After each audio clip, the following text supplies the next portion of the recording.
hand closed around Eleanor Cox's wrist before the wine had even settled in her glass. "Ma'am, you need to leave." The request was loud enough for the neighboring tables to fall silent. Crystal stilled. Conversations thinned. Her husband, Dennis Whitaker, did not look at her. He adjusted his cufflinks instead. Two security guards guided her past polished marble and watching eyes as if she were a spill to be cleaned, an inconvenience removed from a table that suddenly required discretion. No one in that dining room knew the quiet arithmetic of power. Not even the man whose salary cleared because she allowed it. If you believe dignity should never be negotiated in public, stay with this story until the end. Before we begin, tell me where you're watching from and your local time. There's something grounding about knowing who stands witness. And if stories about quiet strength and real justice matter to you, consider subscribing. Some truths don't shout. They wait. The restaurant had been chosen for its lighting. That was what Dennis Whitaker had told Bradley Kane earlier that week, half joking, half strategic. The lighting at Holbrook and Rowe was warm but directional, flattering, without being intimate. It gave faces definition. It made ambition look deliberate. It was the kind of place where deals felt inevitable. Eleanor Cox noticed the lighting too when she stepped inside. She arrived alone precisely at 8:17 p.m. The time stamped quietly in her mind the way other people memorized birthdays. She wore a charcoal dress, unremarkable, well-tailored, impossible to categorize as flashy. Her coat remained folded over her arm even after the hostess offered to take it. She preferred to keep control over small things. Dennis had not expected her.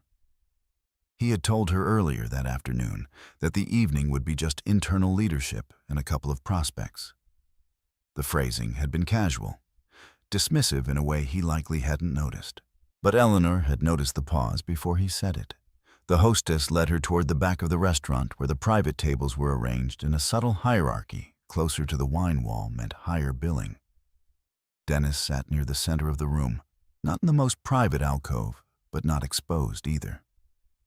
A table that suggested rising status. He was mid-sentence when he saw her. For half a second, something unreadable crossed his face. Not surprise, not pleasure, calculation. "Eleanor," he said, standing halfway unsure whether to commit to the gesture. The others turned. Bradley Kane, Senior Vice President of Kane Strategic Logistics, smiled with polished teeth and eyes that measured rather than welcomed. His suit was immaculate. His watch face caught the light deliberately. To his right sat Olivia Grant, Director of Corporate Development, posture, straight fingers interlaced over a leather portfolio. She did not smile. She evaluated. Across from them were two potential clients, owners of a regional distribution firm looking to sell majority interest. They were older, cautious, the kind of men who trusted handshakes but read contracts twice. Dennis cleared his throat. "My wife," he said. She was nearby. The sentence drifted unfinished. Eleanor extended her hand to Bradley first. "Eleanor Cox," she said evenly. Bradley shook her hand a fraction shorter than courtesy required. "Pleasure." Olivia nodded but did not stand. Dennis gestured to an empty chair at the edge of the table, not beside him, slightly removed. Eleanor sat without comment. She observed the table the way some people study blueprints. Bradley's wine glass was untouched. He liked control. Olivia had ordered sparkling water, clarity over indulgence. Dennis had chosen a bourbon he rarely drank at home. The conversation resumed, but the rhythm had shifted. Bradley leaned forward. "As I was saying, alignment at the top is everything," he said, eyes flicking briefly toward Eleanor. "You can't build a scalable structure if there are variables." Dennis nodded too quickly. "Absolutely." Eleanor listened. She did not interrupt when Dennis summarized projected growth figures. She did not react when he described the lean leadership culture they were building. But she noticed what he omitted. He did not mention Crestmont Holdings. He did not mention controlling equity structures. He did not mention that the very liquidity making this acquisition possible had originated from a private capital infusion structured 18 months prior. Horror infusion. Not personally labeled, not publicly tied, but real. Olivia's gaze settled on Eleanor again. "And what field are you in, Mrs. Whitaker?" she asked. The question was light, almost social. Eleanor held her glass by the stem steady. "Investment oversight," she replied. Dennis shifted in his seat. "It's mostly advisory," he added quickly. "Nothing operational. A small correction. A containment." Eleanor did not look at him. "Strategic allocation," she clarified gently. Bradley smiled again, but this time it was thinner. "That must keep you busy," he said. "It does," she replied. A server approached, young, nervous. His name tag read, Liam. He refilled water glasses, eyes flickering between faces. He sensed something he could not name. Dennis checked his phone under the table. Eleanor noticed. The screen lit briefly against the white tablecloth. A message preview flashed from Olivia. "We didn't plan for this." Dennis typed something back. His thumb moved quickly. Eleanor memorized the sequence. 8:32 p.m. Bradley pivoted the conversation. "For partnerships to work," he said, addressing the clients, "everyone in leadership has to understand discretion. Optics matter. Stability matters." His gaze settled on Eleanor for half a beat too long.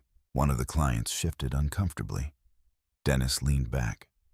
"I assure you," he said with a short laugh, "I keep my personal life separate from corporate decisions. Separate." The word hovered.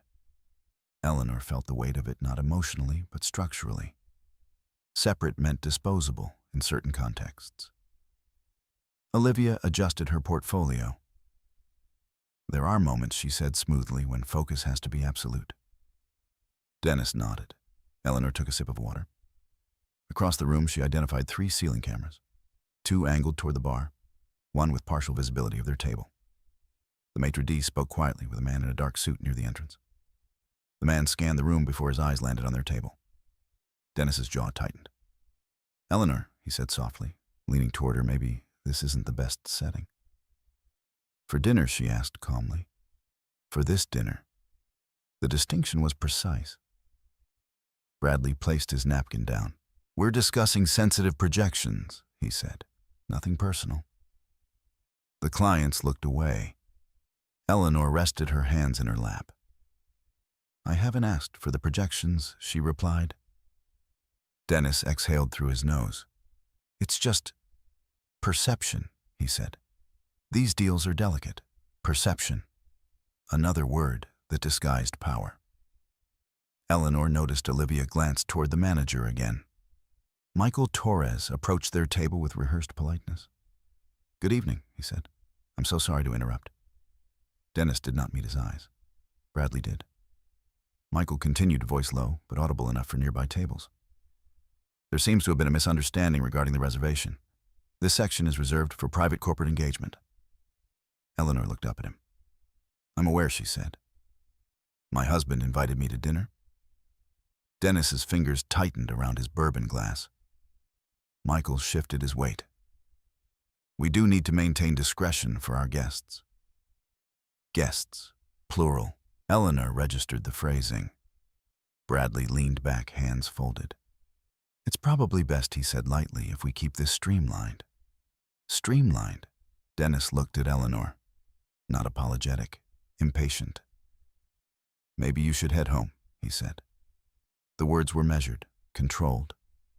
But they carried instruction, not request. Eleanor held his gaze for the first time that evening. "Are you asking me," she said quietly, "or removing me?" The table went still. Olivia inhaled. One of the clients stared into his wine. Dennis hesitated. "That's not what this is," he said. Michael signaled subtly toward the man in the dark suit. The security guard stepped closer.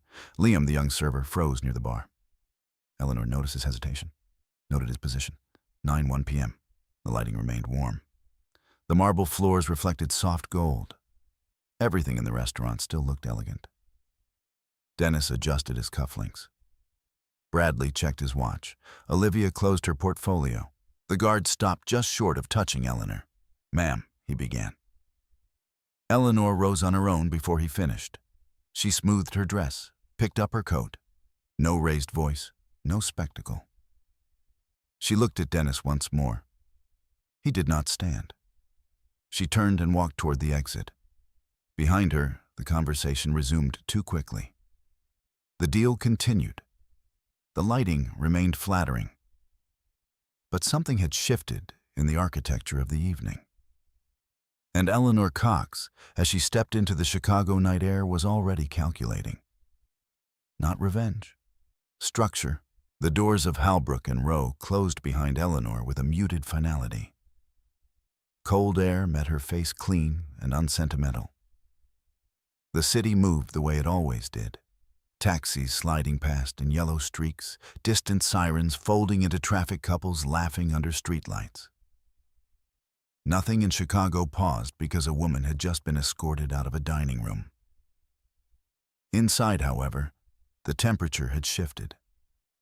Dennis remained seated. Bradley Kane swirled his bourbon as if the interruption had been a minor inconvenience, an overlong commercial break. Olivia Grant reopened her portfolio, tapping her pen twice against the margin of a document before speaking. Now she said smoothly as we were discussing projected integration timelines. The clients nodded, though their earlier ease had thinned. One of them, Mr. Carver, cleared his throat. "That was your wife?" he asked Dennis, not accusingly, simply clarifying. Dennis forced a short smile. Yes, she misunderstood the nature of the meeting. A careful sentence. Bradley added, "We operate with a certain level of confidentiality." The implication settled like dust. Mr. Carver leaned back. Of course. But he glanced once toward the entrance Eleanor had exited through. Liam, the young server, stood frozen near the service station. He had seen uncomfortable exchanges before, bad dates. Tense negotiations, private arguments, whispered too sharply, but something about this had felt different. The woman had not argued. She had not pleaded. She had simply stood as if documenting the room with her eyes. He looked toward the ceiling camera instinctively. Dennis resumed his presentation. He spoke about vertical expansion, operational efficiency, the strength of leadership alignment. His tone regained its rhythm. He referenced projected margins with confidence. Yet, a subtle tremor had entered his cadence. He did not name it. He would not. Bradley carried the conversation forward when needed. Olivia inserted numbers with precision. The clients asked measured questions. The deal continued. But no one mentioned Eleanor again. Outside, Eleanor did not call a rideshare immediately. She stood beneath the awning for exactly 12 seconds, letting her breathing normalize, not because she was emotional, but because precision required clarity. 9:07 p.m., she noted the time. She replayed the sequence in her mind. Dennis's text exchange beneath the table. Olivia's glance toward management. Bradley's phrasing variables. Discretion. Streamlined. Michael Torres's choice of words, misunderstanding. Private corporate engagement. And Dennis's sentence. Maybe you should head home. She could still hear the restraint in it. Not anger, not embarrassment, removal. She opened her phone not to call Dennis, not to send a message. She opened notes. She typed Halbrook and Row 817 arrival. Bradley Kane, alignment at the top. Olivia Grant, focus has to be absolute. 901 security approached. Dennis, maybe you should head home. She paused, then added, camera ceiling center right quadrant. The doorman glanced at her, once, then away. Eleanor ordered a car. Back inside, the meeting concluded at 9:48 p.m. Hands were shaken. Bradley clapped Dennis lightly on the shoulder. "You handled that," he said quietly. Dennis gave a tight nod. Olivia closed her folder. "Optics matter," she murmured. Dennis's jaw flexed. "It won't happen again." Bradley studied him for a moment. Good. The word carried approval. As they stood to leave, Liam approached to clear the table. He kept his eyes lowered. Dennis's credit card sat on the tray. He hesitated before signing. His signature pressed harder than usual into the paper. Eleanor was already home when Dennis arrived. She had changed into a soft gray sweater and was seated at the dining table, not in the kitchen, not in the living room. The dining table. A deliberate echo. Her laptop was closed. A glass of water rested near her hand. Her posture was upright, composed. Dennis paused when he saw her. "You're still up." It was an unnecessary observation. "Yes," she said. He removed his coat slowly. "You shouldn't have come," he began. The sentence was not aggressive. It was rehearsed. Eleanor tilted her head slightly. "You told me you'd be at Halbrook and Row. It was a sensitive meeting. I noticed." Silence settled between them, not thick, not explosive, just measured. Dennis moved toward the kitchen. "They're finalizing an acquisition," he continued. "There are layers. Discretion is important." Eleanor watched him pour water. "Discretion," she repeated softly. He turned. "You embarrassed me." There it was. Not that she had been embarrassed, that she had embarrassed him. Eleanor did not raise her voice. "I sat in a chair." "You made it complicated." The word complicated hovered. She considered it. "Was I a complication," she asked evenly, "or a liability?" Dennis exhaled sharply. "Don't twist this." She did not respond immediately. Instead, she observed him, the way his shoulders squared defensively, the way his gaze avoided sustained contact. "Did you ask them to remove me?" she asked. His silence answered before his words did. "I didn't stop it," he said finally. Truth distilled. Eleanor absorbed it without visible reaction. "You didn't stop it," she repeated. Dennis's frustration edged upward. "This is how this level works," he said. "You don't understand the pressure." She held his gaze. "I understand structure," she said quietly. He scoffed lightly.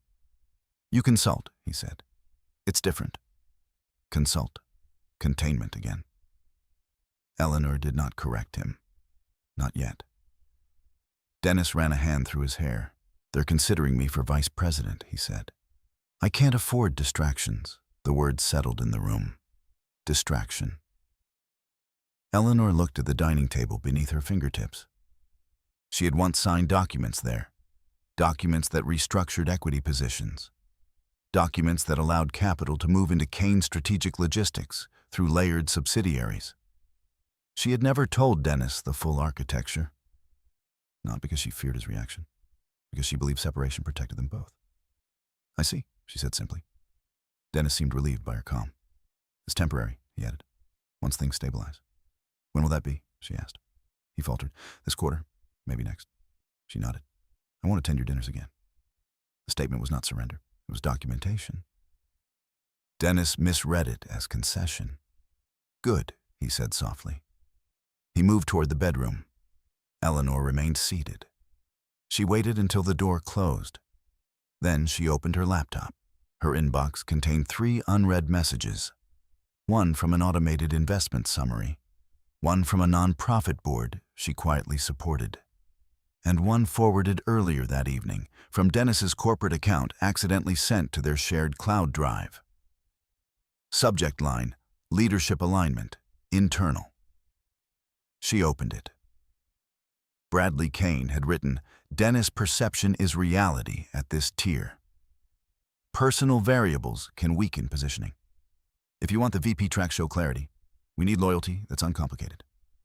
Dennis's reply, "Understood. I'll handle it. Timestamp 7:12 p.m. Eleanor read the thread twice. She did not cry. She did not slam the laptop closed. Instead, she opened a separate secure folder. She saved the email. Then she opened a blank document, titled Timeline, 0417. She began to type. Outside, Chicago's lights reflected against the windows. Inside, the house was quiet. Dennis slept. Eleanor wrote, not out of anger, not out of vengeance, but because she understood something Dennis did not. Power rarely announces itself in raised voices. It reveals itself in records. And tonight had left a record. Eleanor Cox had never needed applause. The first time she signed an acquisition agreement, there had been no ribbon cutting, no press release bearing her name.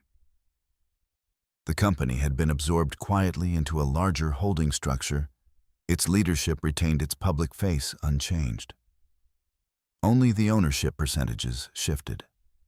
Control did not always require visibility.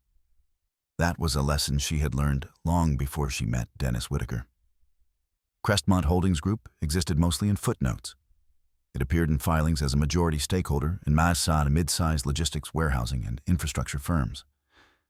It did not advertise. It did not posture. It purchased controlling interest, stabilized operations, and allowed existing executives to believe the spotlight remained theirs. Kane Strategic Logistics had been one of those acquisitions. 18 months earlier, Bradley Kane had been facing a liquidity squeeze, masked by confident press statements. Debt covenants were tightening. A pending expansion required capital that traditional lenders were reluctant to extend without dilution. Crestmont had stepped in, not publicly, through layered subsidiaries and a private equity infusion structured as convertible, preferred shares with governance protections. The signatures that finalized that structure bore Eleanor's name.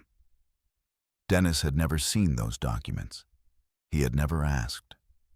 At the time, she had considered telling him, but Dennis had been proud of his promotion to Senior Operations Director. He had described Bradley as visionary, Olivia as strategic.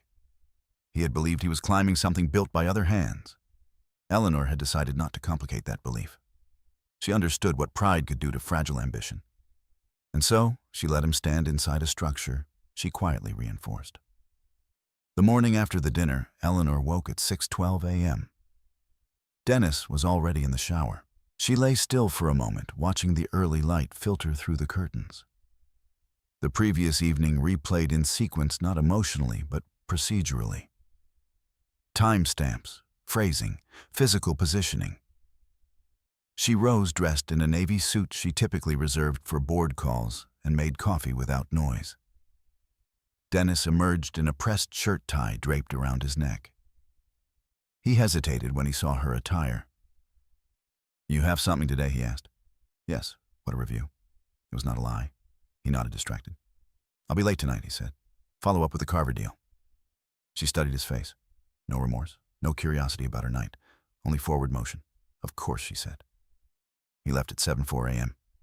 She waited until his car turned the corner before opening her laptop. The secure line to Margaret Hale connected on the second ring. Margaret's voice carried the calm authority of someone who understood leverage without dramatizing it. "Good morning, Eleanor." "Good morning," Eleanor replied. Margaret had been Crestmont's corporate counsel for 6 years. She knew the holding structures.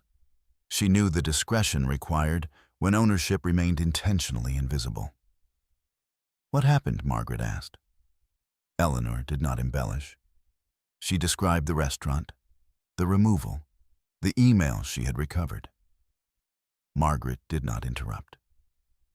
When Eleanor finished, silence lingered for 3 seconds. "Do you want personal recourse?" Margaret asked carefully, or structural correction?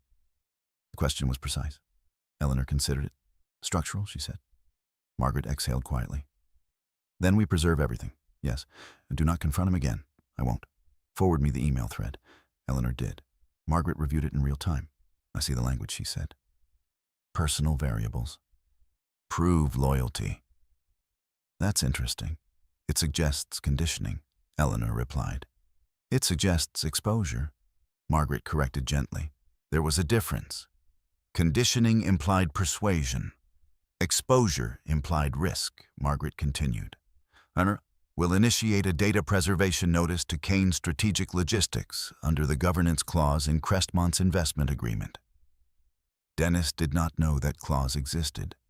Under Section 4.3, Crestmont retained the right to request internal records if governance integrity was implicated. Margaret had drafted it. "I want the restaurant footage preserved as well," Eleanor added.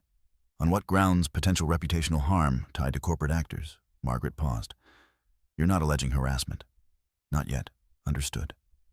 Margaret's tone shifted into operational clarity. "I'll send formal notice by end of day. Internal compliance review can be triggered without disclosing your identity." "Keep it that way," Eleanor said. "For now." They ended the call. Eleanor opened the investment dashboard for Crestmont Holdings. Kane Strategic Logistics appeared in the portfolio summary as KSL07. Revenue stable. Operating margin acceptable. Board composition Bradley Kane. Chair 2 independent directors, one Crestmont-appointed seat currently vacant. Vacant by design. Eleanor had declined to appoint a visible representative, preferring indirect oversight. She scrolled through recent performance notes. An anomaly caught her eye. A line item categorized under consulting adjustments had increased by 18% over the last quarter. She opened the breakdown. Payments to an entity named Horizon Advisory Partners. The name was unfamiliar. She searched internal records. No prior relationship. She made a note. At 10:43 a.m., Margaret emailed confirmation that the data preservation notice had been delivered to Kane Strategic's general counsel. It was phrased neutrally.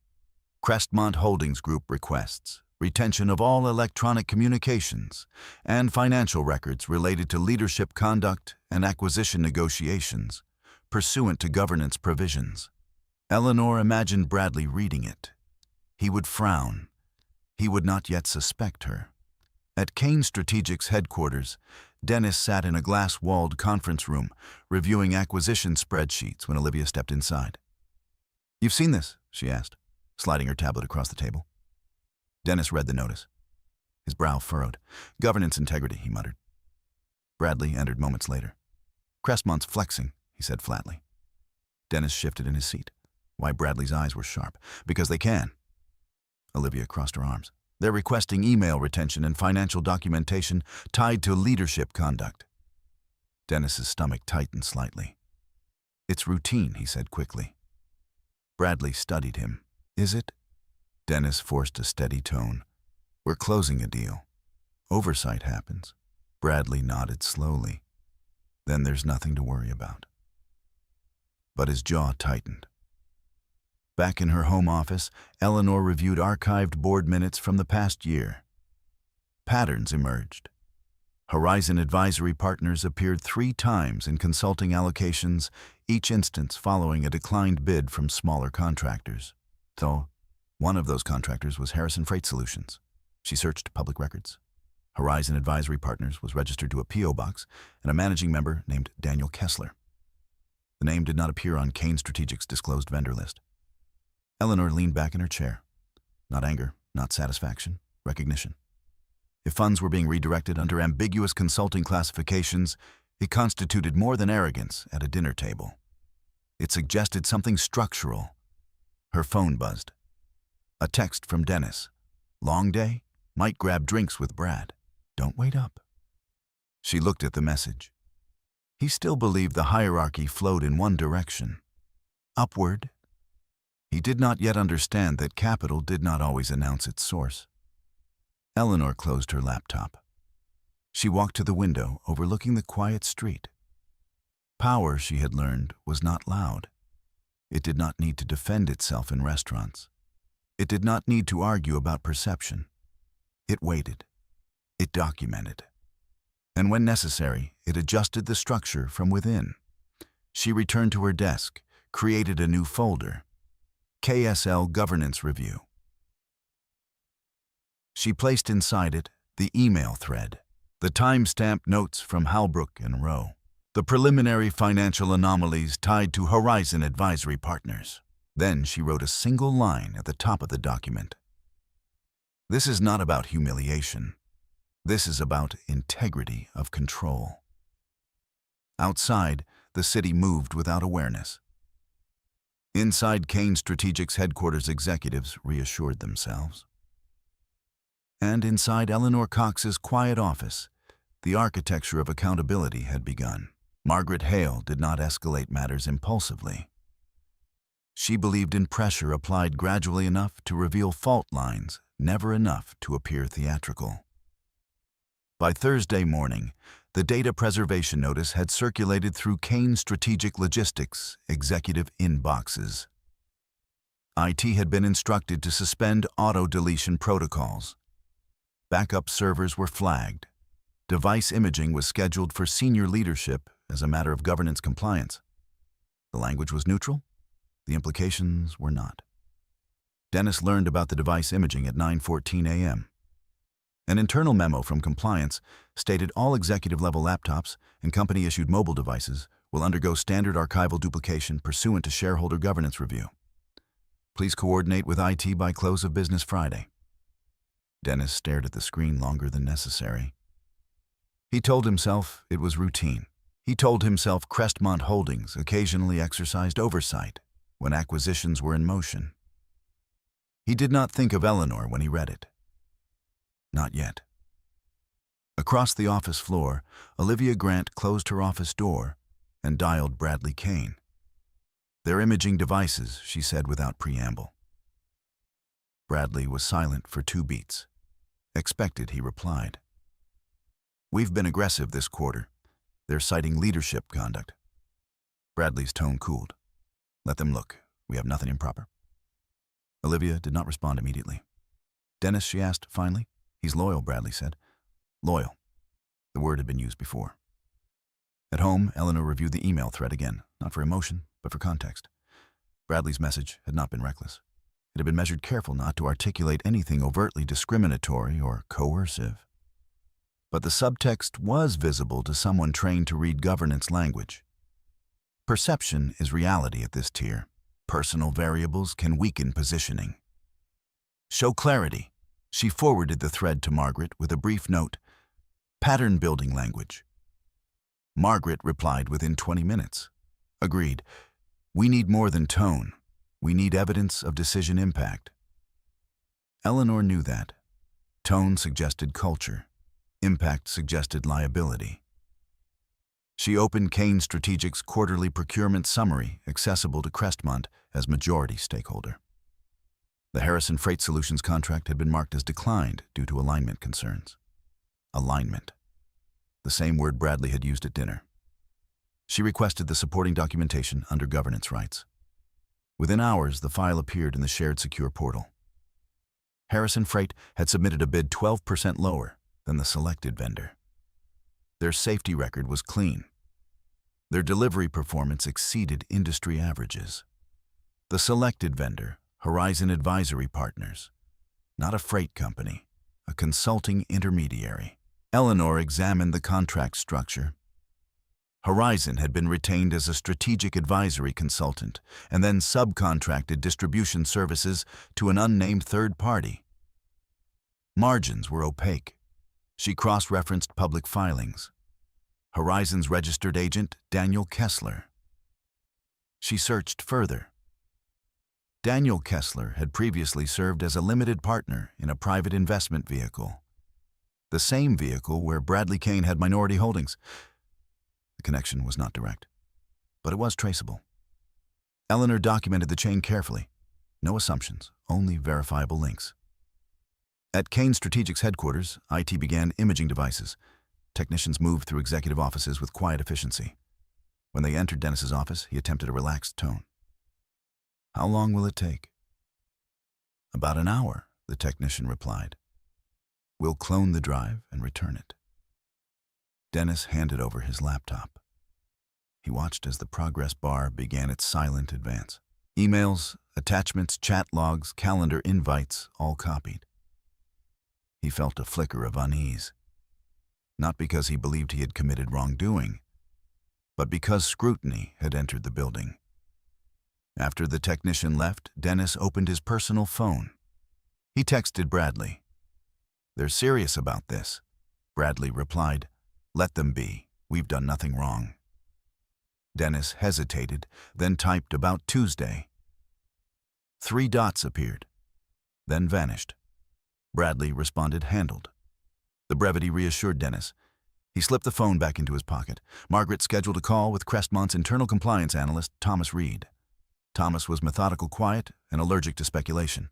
"Walk me through Horizon," Margaret said. Thomas reviewed the documents. "Consulting fees are disproportionately high relative to services described," he noted. "Subcontracting layer lacks transparency." "Conflict of interest potential," Margaret asked. "Possible," Thomas replied, "especially if executive leadership maintains undisclosed financial ties." Margaret muted her line briefly and looked toward Eleanor, who sat across from her in the video frame. Eleanor nodded once. "Proceed," Thomas continued. "If there's linkage between Bradley Kane and Horizon's managing member disclosure obligations may have been triggered." Margaret unmuted. Prepare a preliminary conflict of interest memorandum, she instructed. After the call ended, Margaret leaned back. This is no longer about a dinner, she said. Eleanor's expression did not change. It never was, she replied. That evening, Dennis returned home later than usual. He appeared fatigued, but controlled. Long day, he said, dropping his keys into the tray near the door. Eleanor sat at the kitchen counter reviewing printed reports. Compliance? She asked mildly. He looked at her, surprised. Word travels, she added. It's just oversight, he said, Crestmont flexing muscle. Does that concern you? No. He poured himself water. They're investors. They don't understand operations. Eleanor observed him quietly. Investors. He still believed Crestmont was distant, abstract. Have you ever met anyone from Crestmont? She asked. Dennis shook his head. No, they stay invisible. Does that bother you? He shrugged. Not really, as long as the check's clear. The sentence lingered between them. As long as the check's clear. Eleanor lowered her gaze to the documents in front of her. He did not know how literal that statement was. He did not know that her signature authorized the quarterly capital distributions, stabilizing Kane Strategic's cash flow. He did not know that the bonus Bradley had hinted at depended on Crestmont's continued confidence. Dennis misread her silence as disinterest. I have to be careful right now, he said. Any instability could cost me the VP position. Instability, she repeated softly. He nodded. Yes. At this level, perception shapes trajectory. The echo of Bradley's phrasing was unmistakable. Eleanor stood and placed her papers neatly into a folder. Trajectory requires foundation, she said. Dennis frowned slightly. What does that mean? Nothing, she replied. But it meant everything. Later that night, after Dennis had gone to bed, Eleanor received an encrypted message through Crestmont's whistleblower portal. Anonymous. The subject line read, Restaurant incident. Additional information. Her pulse did not quicken. She opened it. A short message appeared. I work at Halbrook and Rowe. I saw what happened Tuesday. That wasn't the first time executives from Kane Strategic have asked management to remove someone for optics. If you're reviewing them, you should know. Attached was a small audio file. Time-stamped 9:52 p.m. the same evening. Eleanor downloaded it but did not press play immediately. She forwarded it to Margaret with a single line. Potential corroboration. Verify legality before review. She closed her laptop, stood in the quiet darkness of the kitchen. Dennis slept down the hall, unaware that threads were converging. The dinner had been a symptom. The emails were a pattern. The financial records were a structure. And now there was a witness. Eleanor did not smile. She did not feel vindicated. She felt clarity. Structures either held under scrutiny or they revealed what had always been inside them. Margaret did not listen to the audio file alone. By 8:30 a.m. the next morning, she had arranged for a discreet consultation with an external employment and compliance specialist, David Lynn, a former federal prosecutor who now advised corporate boards on internal investigations. They met in Margaret's conference room, blinds half-drawn, coffee untouched. Eleanor joined via secure video. Margaret pressed play. The recording began with indistinct restaurant noise, cutlery low conversation, the hum of a crowded room. Then clearer voices. Dennis, I handled it. Bradley Kane responded lower but distinct. Good. We can't have baggage when we're positioning for this. Crestmont watches perception. A pause. Dennis again. She won't show up again. Bradley's final words in the clip were almost amused. Make sure. The audio ended. Silence followed. David Lynn leaned back slightly. Was this recorded in Illinois, he asked. Yes, Margaret replied. Then it's a one-party consent state. If the individual recording was part of the conversation, it's likely admissible in internal proceedings. Distribution beyond that requires caution. Eleanor spoke evenly. We don't distribute, we document. David nodded. Combined with the email language and procurement anomalies, this establishes a pattern of executive behavior that could expose the company to governance breach claims. Or worse, Margaret added. David's eyes shifted to Eleanor. Your majority control? He asked carefully. Yes, and your identity is not publicly disclosed, correct. David considered that. Then you have leverage without spectacle. Eleanor did not react. Leverage was not spectacle. It was timing. At Kane Strategic's headquarters, tension moved subtly through the executive floor. Device imaging had concluded.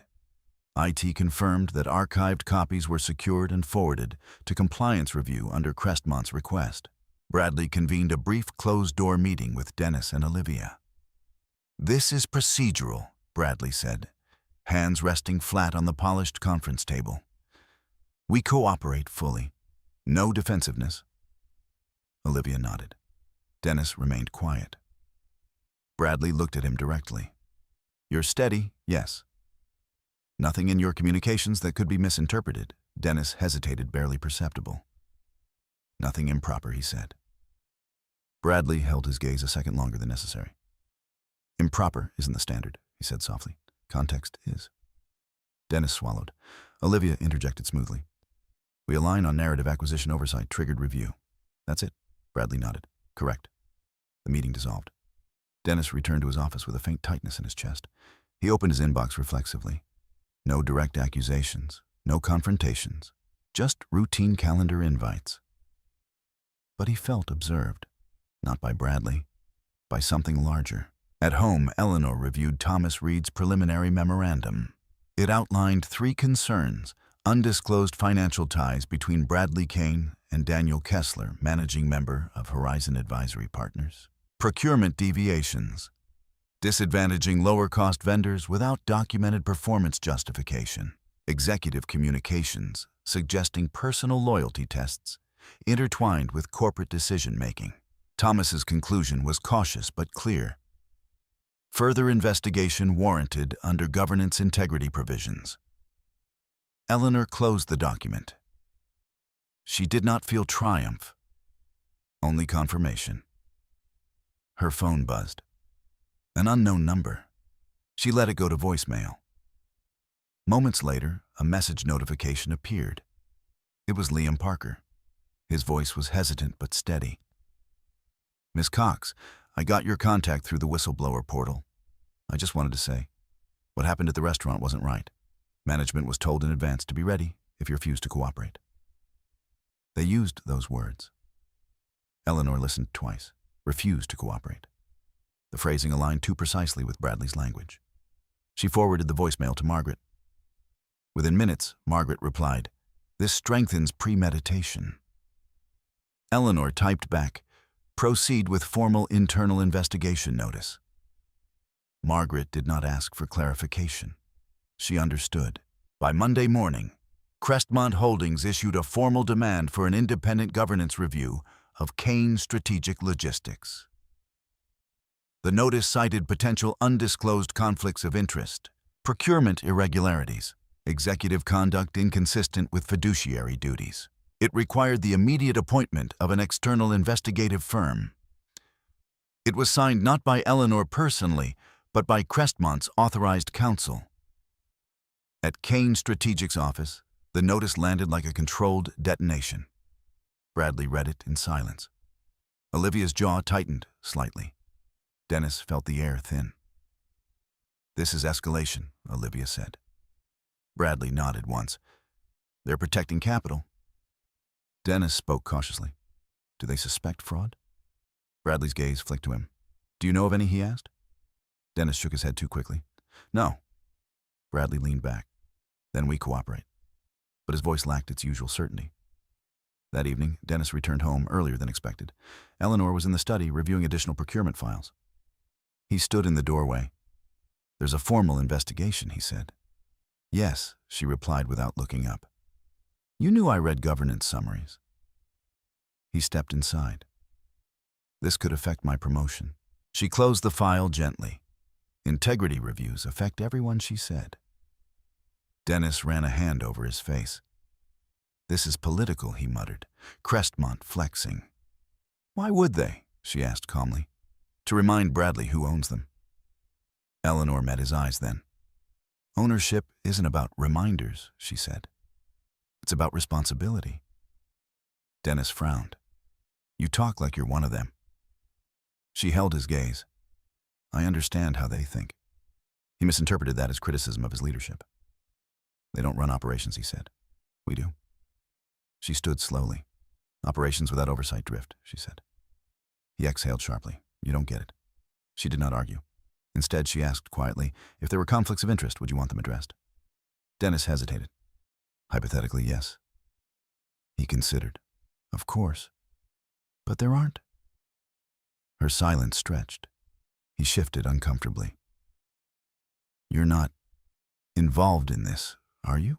He asked suddenly. The question was tentative, almost suspicious. Eleanor's expression remained neutral. I believe in accountability, she said. It was the truth. Just not the entire truth. Dennis studied her, searching for something. He found composure. Nothing more. 3 days later, the investigative firm Holloway and Pierce Compliance Group arrived at Kane Strategic's headquarters. Interviews were scheduled. Document requests expanded. Bradley's personal financial disclosures were requested under Conflict of Interest Review Authority. Olivia's procurement oversight decisions were examined. Dennis received a calendar invite. Interview executive conduct review time, 2:00 p.m. He stared at it. The subject line felt clinical. Conduct. He entered the conference room precisely at 1:58. 2 investigators sat across from him. Polite, neutral. Mr. Whitaker, one began, we'd like to discuss events surrounding the Carver acquisition and certain communications preceding it. Dennis maintained steady eye contact. Of course. They began with routine questions. Timeline, decision process, vendor selection rationale. Then one investigator slid a printed page across the table. The email from Bradley. Personal variables can weaken positioning. Dennis's pulse quickened, but his expression remained composed. Context, the investigator asked. Dennis cleared his throat. It referred to external noise, he said. Market volatility? Nothing personal. The investigator made a note. Did it influence any procurement decisions? No. The second investigator pressed a button on a small device. An audio file began to play. I handled it. Dennis's own voice filled the room. His stomach tightened. Good. We can't have baggage. Bradley's voice followed. Dennis's eyes did not widen. He had prepared for scrutiny. But hearing the recording stripped of background noise was different. Who were you referring to? The investigator asked calmly. Dennis hesitated. My wife, he said. And how did that relate to the acquisition? It didn't. Then why was it discussed in that context? Dennis opened his mouth, closed it. For the first time since the dinner, he felt something unfamiliar.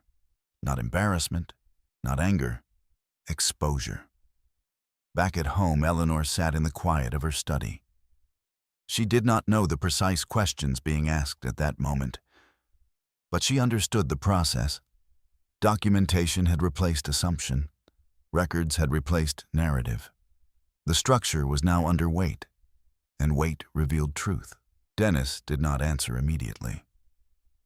In the small conference room at Kane Strategic's headquarters, the air felt denser than it had an hour earlier. The investigators from Holloway and Pierce sat across from him without hostility, without sympathy. Their pens moved only when necessary. Who were you referring to? The investigator repeated. My wife Dennis said again, steadier this time. And how did that relate to the acquisition? The second asked. It didn't, Dennis replied. It was unfortunate timing. She arrived during a sensitive discussion. The first investigator glanced at his notes. You described her as handled. Dennis inhaled slowly. I meant I resolved the interruption. By asking restaurant management to remove her, Dennis hesitated. I didn't directly instruct them. Did you object? Silence lingered. No. The investigator made a note. And Mr. Kane's reference to baggage. Dennis's jaw tightened. That was his word. But you did not disagree. The questions were not accusations. They were alignment checks, comparing language to behavior to outcome. Dennis felt irritation rise, then forced it down. "This is being mischaracterized," he said. "There was no discrimination, no coercion. My wife misunderstood the nature of the meeting." "Did you discuss her presence with Mr. Kane before the dinner? No." "Did you receive guidance regarding personal variables? Not." Prior to that evening, Dennis recognized the phrase immediately. "The email." "Yes," he said carefully, "in general terms, about maintaining focus." The investigator leaned forward slightly. "Did you believe demonstrating loyalty required distancing yourself from your spouse?" Dennis blinked. "That's not what was said." "But is that how you interpreted it?" Dennis felt the question settle uncomfortably inside him. He did not answer immediately. Finally, he said, "I believed optics mattered." The investigators exchanged a brief glance. "Optics can influence culture," one said. "Culture can influence decisions." Dennis understood the direction. "You're implying procurement bias," he said. "We're reviewing alignment between executive communications and vendor selection outcomes."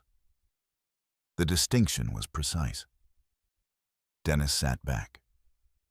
"I followed company process," he said. "We'll verify that." The investigator replied calmly. Across town, Eleanor reviewed updated financial extracts provided under Crestmont's authority. Thomas Reed had expanded his analysis. Horizon Advisory Partners had received 3 payments, totaling $2.4 million over 2 quarters. Each payment corresponded with the rejection of a lower bid logistics provider. Harrison Freight Solutions had filed a complaint to Kane Strategic's procurement office 2 months earlier, alleging opaque evaluation criteria. The complaint had been closed internally within 48 hours. Reason cited strategic misalignment. Eleanor read the phrase twice. Strategic misalignment. The language echoed Bradley's dinner conversation. Alignment at the top. Personal variables. Strategic misalignment. Patterns were not proof, but they were indicators. Margaret called at 3:12 p.m. "Dennis was interviewed today," she said. Eleanor did not ask how she knew. Crestmont had rights to investigation summaries, though not full transcripts yet. "Preliminary impression?" Eleanor asked. "He's consistent," Margaret said. "But consistency isn't insulation." Eleanor leaned back in her chair. "And Bradley interview scheduled tomorrow." Eleanor nodded. "Continue," she said. Margaret hesitated. "There's another element. Yes, bank record cross-referencing indicates Horizon's managing member Daniel Kessler transferred $380,000 to an entity called BK Holdings LLC last quarter." Eleanor did not react outwardly. "And BK Holdings registered to Bradley Kane." The room felt very still. "Document it," Eleanor said. "It's being documented." "This changes classification," Eleanor added quietly. "Yes," Margaret agreed. "This moves from cultural impropriety to potential self-dealing." Self-dealing. A breach of fiduciary duty. Eleanor closed her eyes briefly, not from shock, but from recalibration. The dinner had been personal. This was structural. Dennis left the office later than usual. The interview had unsettled him more than he wanted to admit. He replayed the questions in his mind during the drive home. Handled, baggage, optics. He had not meant harm. He had meant advancement. At a red light, his phone buzzed. A message from Bradley. "We're aligned. Stay calm." Dennis exhaled slowly. Aligned, the word no longer felt steady. When he entered the house, Eleanor was seated at the dining table again. Documents were arranged in neat stacks. He paused. "You're working late," he said. "Yes." He loosened his tie. "They interviewed me. I assumed they would." Dennis frowned slightly. "You're very calm about this." She looked at him evenly. "Should I be dramatic? That's not what I meant." He stepped closer. They played the audio. "I expected that." He stared at her. Expected. She did not answer the implication. Instead, she asked, "Did you answer honestly, yes?" A beat. "As you define it," she added quietly. Dennis bristled. "I didn't do anything illegal. That wasn't my question. He felt irritation rise. This is spiraling, he said, over a dinner. Eleanor held his gaze. It stopped being about dinner when language crossed into leverage. Dennis shook his head. You're reading too much into corporate phrasing. Am I? He opened his mouth to argue, then stopped. What do you want from this? He asked suddenly. It was the first time he had framed it that way. Eleanor considered the question carefully. I want structures to reflect integrity, she said. That's abstract. It shouldn't be. He ran a hand through his hair. You think Bradley's corrupt? I think governance should answer that. And if he isn't, then transparency will confirm it. Dennis looked at her as if seeing a dimension he had previously ignored. You talk like you're on the board, he said. Eleanor did not smile. I understand boards, she replied. He studied her expression. For a fleeting second, suspicion flickered. You're not involved with Cressmont, are you? He asked. The question landed more directly than before. Eleanor met his eyes without flinching. I'm involved in outcomes, she said. It was neither confession nor denial. Dennis looked away first. The next afternoon, Bradley Kane sat in the same conference room Dennis had occupied. His posture was controlled, his responses measured. When asked about Horizon Advisory Partners, he leaned back slightly. Horizon provides strategic evaluation services, he said. Their subcontracting is standard industry practice. Are you financially connected to Horizon or its managing member Daniel Kessler, the investigator asked. Bradley's expression did not change. No. Are you the registered owner of BK Holdings, LLC? A pause fractional but visible. Yes. And did BK Holdings receive $380,000 from Horizon Advisory Partners last quarter? Bradley's jaw tightened. That was a separate investment distribution, related to what serve as private capital participation. Disclosed to Kane Strategic's board, silence. We're still compiling documentation, Bradley said finally. The investigator made a note. By evening, Margaret received the preliminary findings summary. She forwarded it to Eleanor with a brief line. Conflict probability elevated. Eleanor read the document carefully. Language remained cautious, but the direction was unmistakable.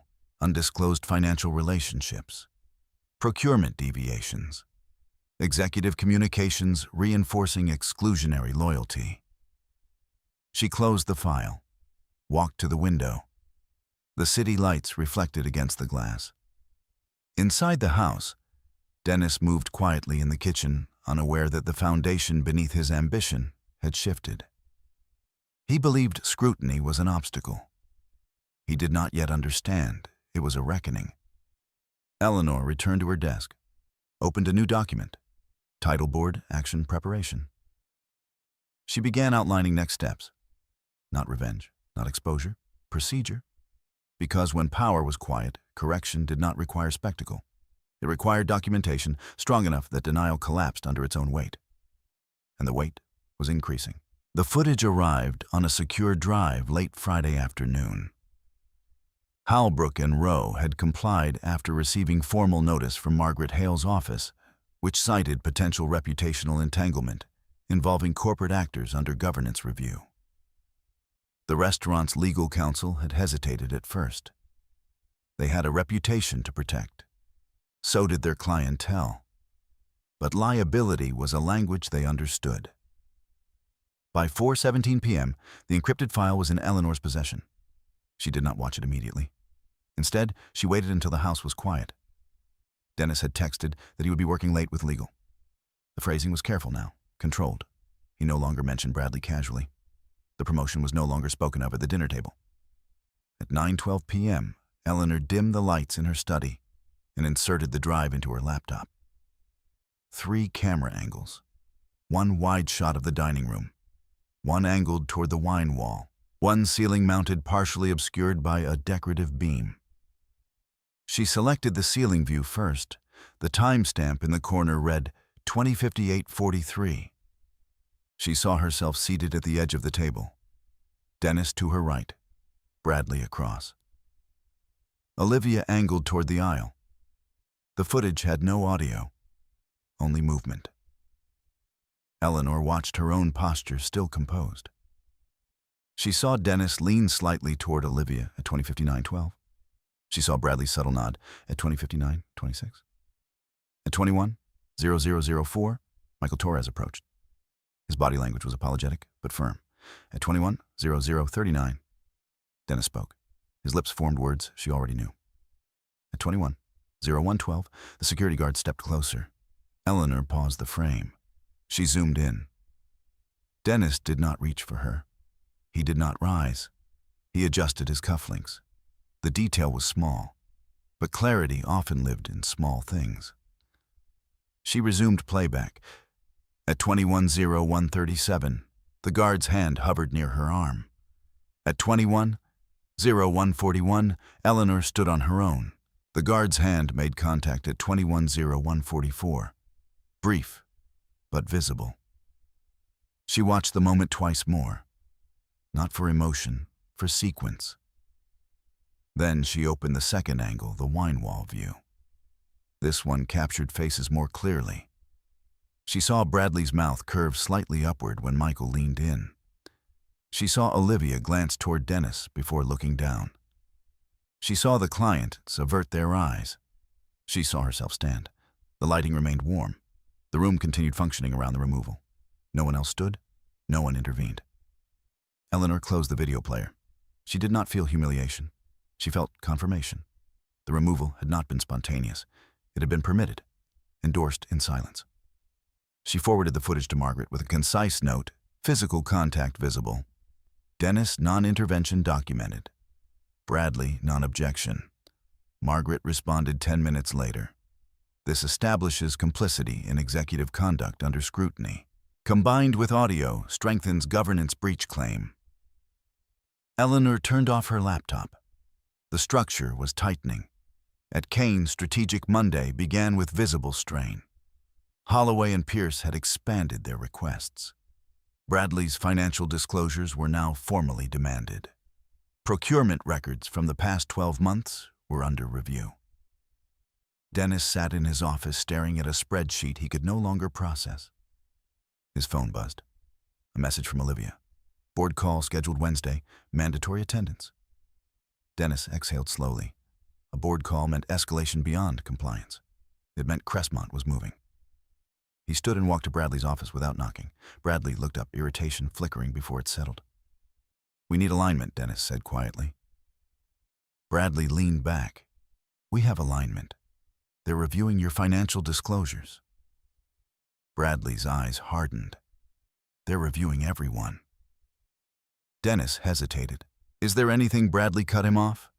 "Be careful what you imply." Dennis swallowed. "I'm not implying." "Good," Bradley said, "because implication under scrutiny becomes accusation." Dennis left the office with more questions than reassurance. That evening, Eleanor received a formal memorandum from Holloway and Pierce. Preliminary findings. Confidential. She read carefully. Undisclosed financial relationship between Bradley Kane and Horizon Advisory Partners via BK Holdings LLC. Procurement deviations disadvantaging lower-cost vendors without documented objective criteria. Executive communications reinforcing exclusionary loyalty language. Intersecting with business decisions. Restaurant incident reflecting potential misuse of position to enforce personal image management during acquisition negotiations. The language was precise, measured. It did not accuse. It recommended board-level review of executive leadership and potential suspension pending further inquiry. Eleanor closed the document and folded her hands on the desk. This was the pivot point. Not because of personal vindication, because governance required visible correction once evidence reached threshold. Her phone rang. Margaret. "They're preparing to suspend Bradley pending review," Margaret said. "And Dennis complicity but not primary beneficiary of financial irregularity. His exposure is reputational and cultural." Eleanor considered that. "Does he retain board confidence conditional?" Margaret paused. "You'll need to decide how visible you become." Eleanor understood. Crestmont's controlling state could no longer remain faceless if executive restructuring was required. "I will attend the board call," Eleanor said. "As yourself, yes." Margaret did not react with surprise. Understood. Wednesday arrived without spectacle. The board call convened at 2:00 p.m. Dennis sat in the executive conference room with Bradley and Olivia. A large screen displayed remote participants. 2 independent directors, Holloway and Pierce's lead investigator, Crestmont Holdings, legal representative Margaret Hale. And then one additional tile appeared. Eleanor Cox. Dennis's breath stalled for half a second. Bradley frowned confused. Margaret began. "Crestmont Holdings exercises its governance authority under Section 4.3. Effective immediately, Crestmont discloses that controlling interest is represented by Miss Eleanor Cox." The room fell silent. Dennis stared at the screen. Eleanor met his gaze through pixels and distance. Calm, steady. Bradley's expression shifted from confusion to calculation. "This is irregular," he said sharply. "No," Margaret replied. "It is disclosure." The investigator summarized findings: financial connections, procurement irregularities, executive conduct. Bradley attempted composure. "These are contextual misinterpretations." Eleanor spoke for the first time. "Context is precisely what governance evaluates." Her voice was even, not raised. Dennis felt the floor tilt beneath him, not physically, but structurally. "You're Crestmont?" he asked, before he could stop himself. "Yes," she replied. The simplicity of it carried no triumph. "Only fact." Bradley's jaw tightened. "This is a conflict," he argued. "Personal involvement governance does not disappear because it is inconvenient," Eleanor said calmly.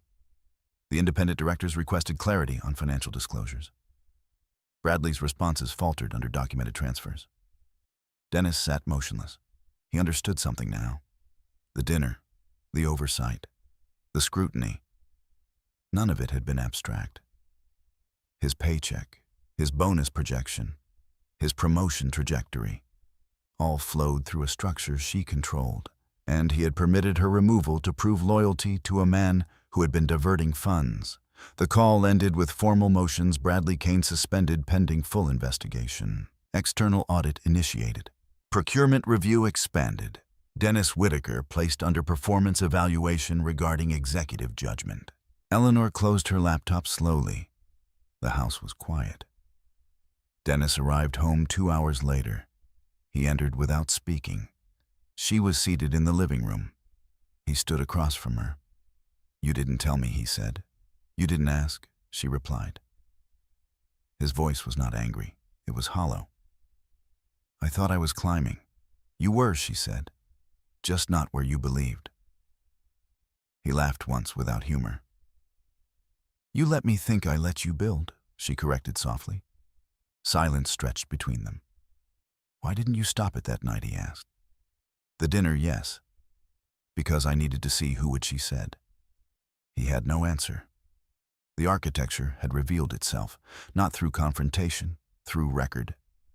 And now correction was no longer private. It was inevitable. The suspension letter was delivered to Bradley Kane at 8:02 a.m. the following morning. It was not dramatic. No security escort, no raised voices. Just a formal envelope from Holloway and Pierce copied to the board, instructing him to surrender company-issued devices and refrain from contacting procurement staff pending investigation. Olivia Grant received a separate notice requiring cooperation and temporary removal from vendor approval authority. Dennis's letter was thinner.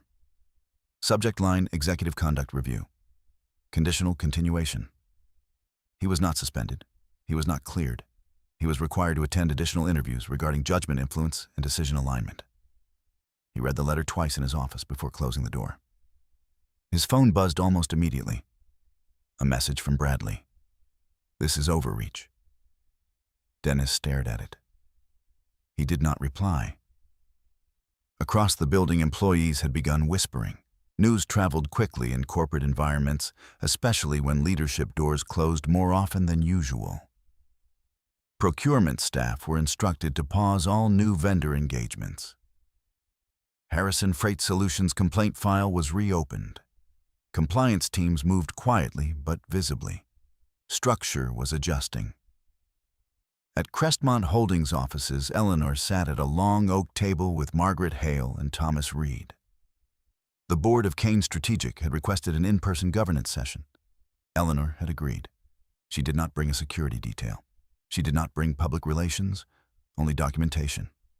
Thomas distributed binders, each labeled KSL Governance Review Evidence Summary. Eleanor opened hers. Inside email threads referencing personal variables. Audio transcript from Halbrook and Rowe. Financial mapping of Horizon Advisory Partners to BK Holdings LLC. Procurement deviation analysis. Still frames from restaurant footage showing executive non-intervention. Margaret leaned toward her. "Once you speak, there's no returning to anonymity," she said quietly. Eleanor nodded. "I'm aware." Anonymity had served its purpose. Correction required presence. The governance session began at 11:00 a.m. The independent directors sat across from Eleanor. Bradley was absent pending investigation. Dennis sat at the far end of the table, posture rigid. He had not spoken to Eleanor since the board call 2 days earlier. The chair of the board cleared his throat. "Miss Cox, thank you for attending." "Thank you for convening," she replied. Margaret summarized the findings concisely. No adjectives, no moral framing, just documentation. When she finished, the chair turned to Eleanor. "As controlling stakeholder, how do you wish to proceed?" The question carried weight. Not personal weight, structural weight. Eleanor folded her hands lightly on the table. Kane Strategic was capitalized by Crestmont under explicit governance protections, she said evenly. Those protections exist to ensure operational integrity, not personal loyalty. Her eyes did not move toward Dennis.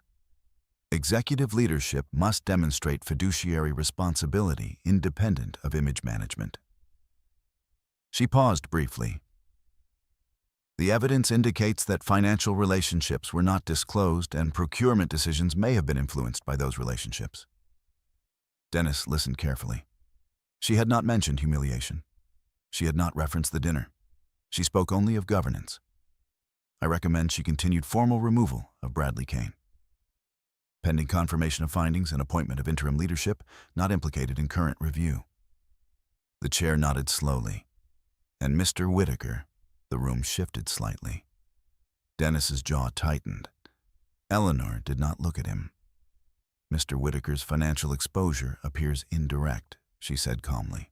However, executive judgment demonstrated willingness to subordinate ethical clarity to perceived advancement. The words were precise, measured, not cruel. The chair asked, "Your recommendation performance review under independent supervision," she replied.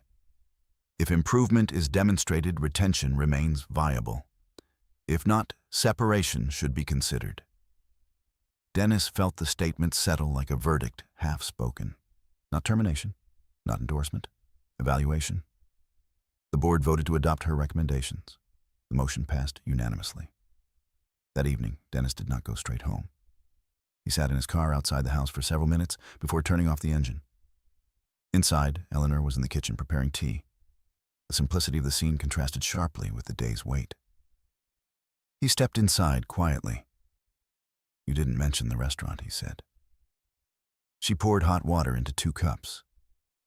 "It was not the central issue," she replied. "It was for me." She handed him a cup. "For you," she agreed softly. He looked at her for a long moment. "I thought protecting my position was protecting us," he said. "By removing me?" she asked. He winced slightly. "I didn't think it through."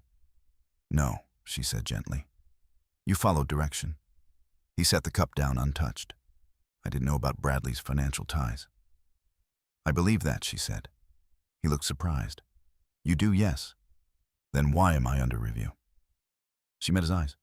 "Because integrity is not only about theft, it's about what you accept to remain comfortable." The statement was quiet, not accusatory. Dennis leaned back against the counter. "I wanted the VP role," he admitted. "I know." I thought if I showed loyalty to whom, she asked. He had no answer. Silence lingered. Do you regret exposing him? He asked. She considered the phrasing. I regret that exposure was necessary, she said. He studied her face. You could have destroyed him publicly. That would not strengthen the company. And me. Her gaze remained steady.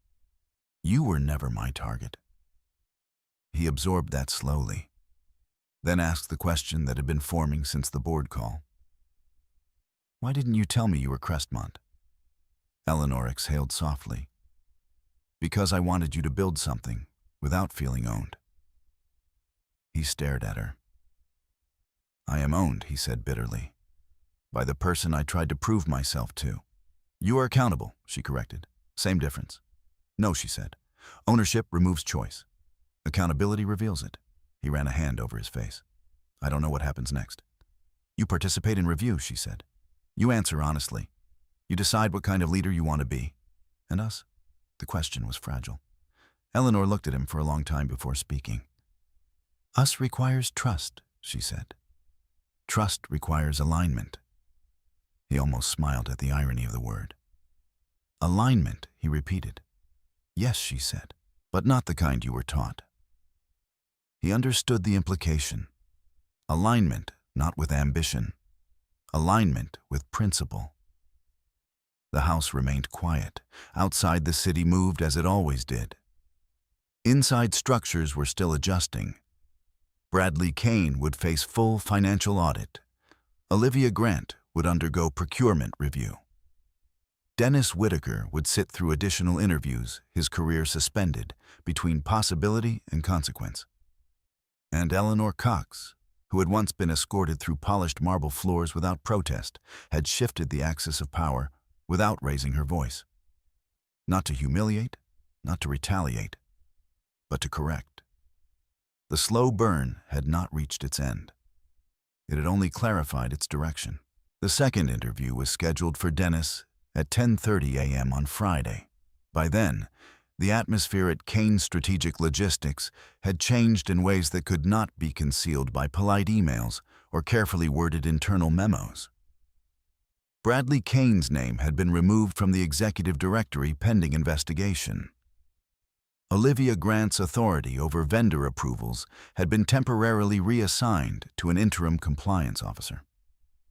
Employees moved more cautiously through hallways. Meetings were shorter, conversations lowered when certain doors opened. Dennis entered the conference room with measured composure. 2 investigators sat waiting. A third chair remained empty. On the table lay a printed transcript. We'd like to revisit the restaurant incident in light of expanded findings, one investigator said. Dennis nodded. Understood. The investigator slid a photograph across the table. A still frame from the Halbrook and Rowe footage. Dennis adjusting his cufflinks while the security guard's hand hovered near Eleanor's arm. Can you describe what you were thinking at this moment, the investigator asked. Dennis looked at the image. He had not seen it frozen before. In motion, it had felt brief. Paused, it felt deliberate. I was assessing, he said. Assessing what? The optics. The investigator wrote something down. Did you perceive your wife as a risk to the acquisition? Dennis hesitated. No. Then why did you allow her removal? The question was asked without accusation. Dennis felt the answer forming before he had time to polish it.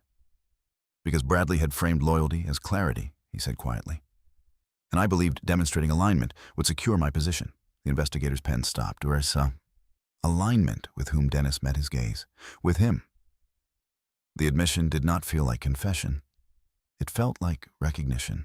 And did that alignment influence your support of Horizon Advisory Partner selection? The second investigator asked. Dennis frowned. No.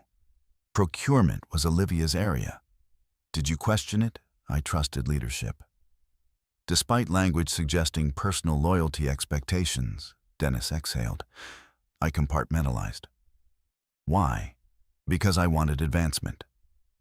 The room fell silent for a moment. The investigator closed the folder gently. Compartmentalization can become complicity, he said. Dennis nodded. He understood. Across town, Eleanor reviewed the draft audit expansion prepared by Thomas Reed. The financial trail from Horizon Advisory Partners to BK Holdings LLC had been confirmed.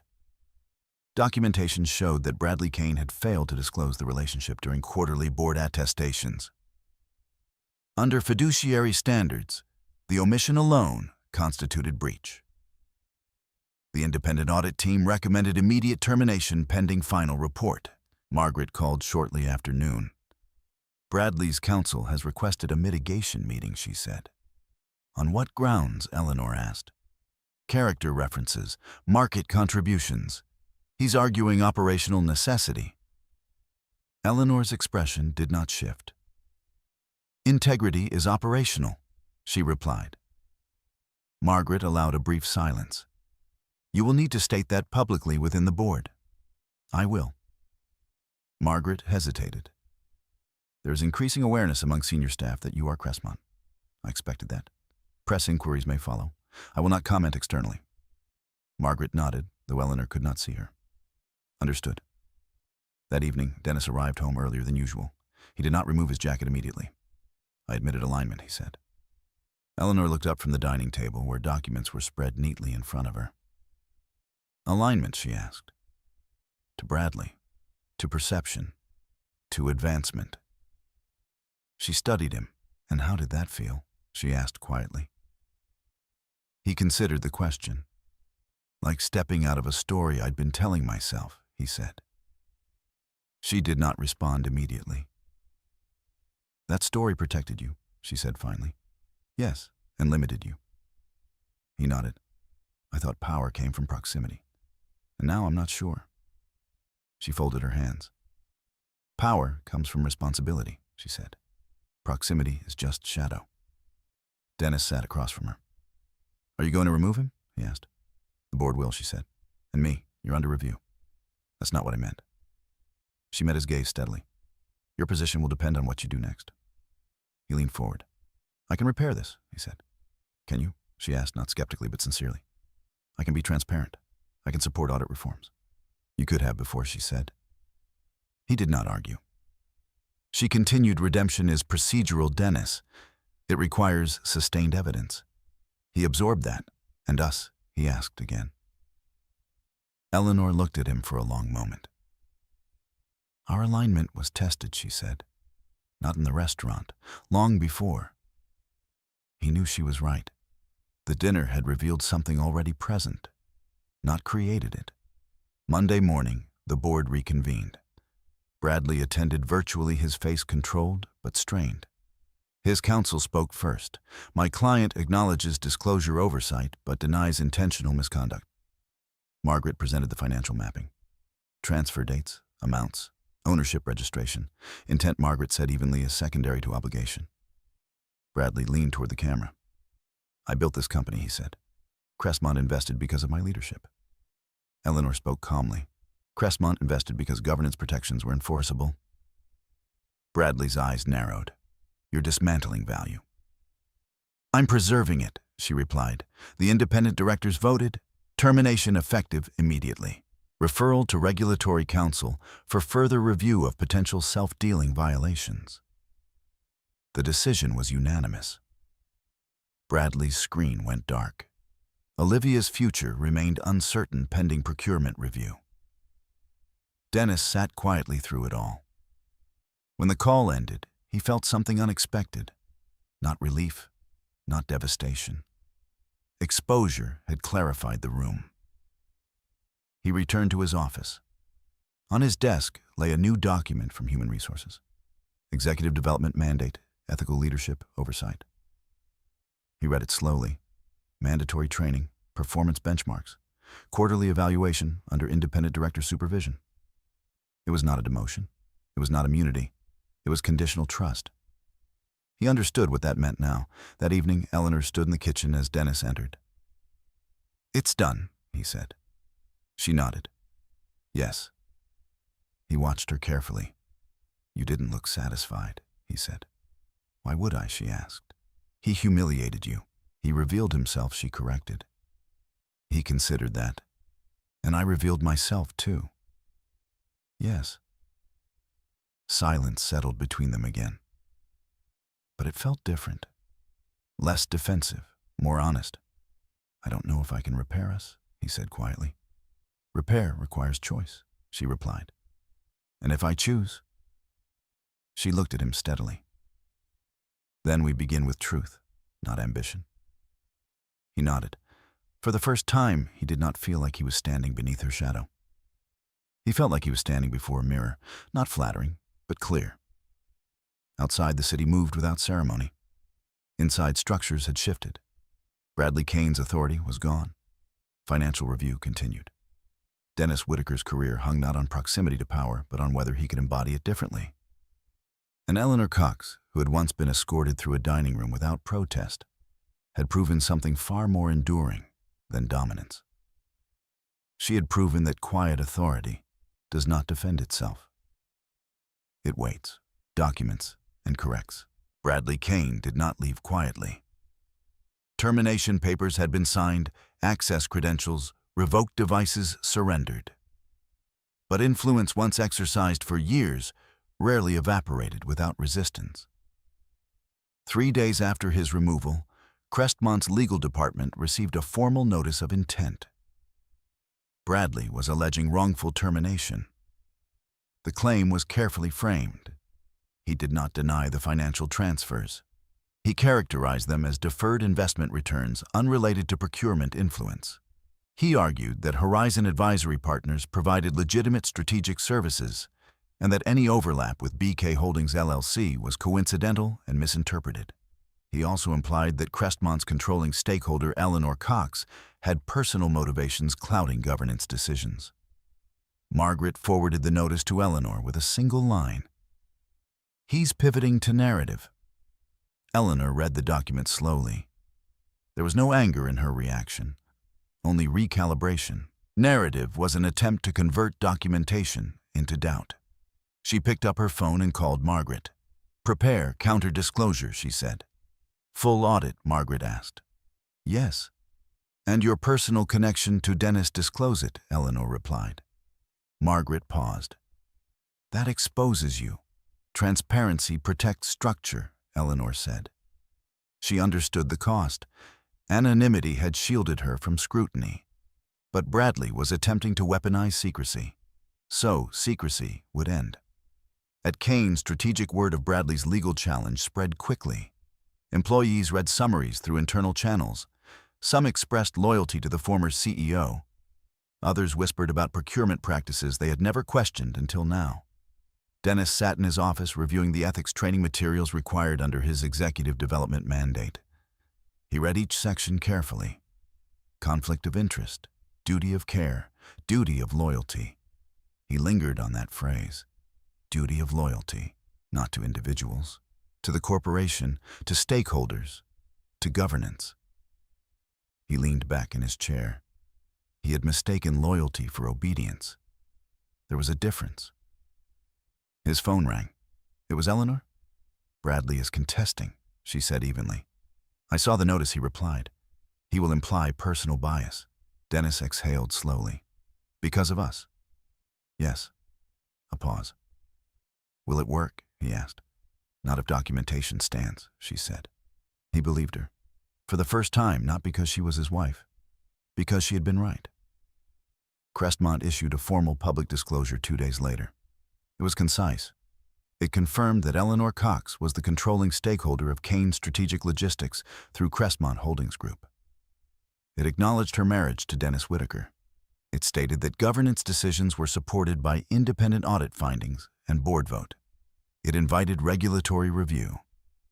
The press response was restrained but attentive. Industry publications ran short pieces. Hidden investor revealed in Kane strategic shakeup. Procurement scrutiny expands amid executive dismissal. Eleanor declined all interview requests. Her statement delivered through counsel was simple. Crestmont prioritized governance integrity over individual narrative. Dennis read the coverage from his office. Colleagues avoided direct conversation, not hostile, just cautious. He understood. Proximity to controversy carried its own shadow.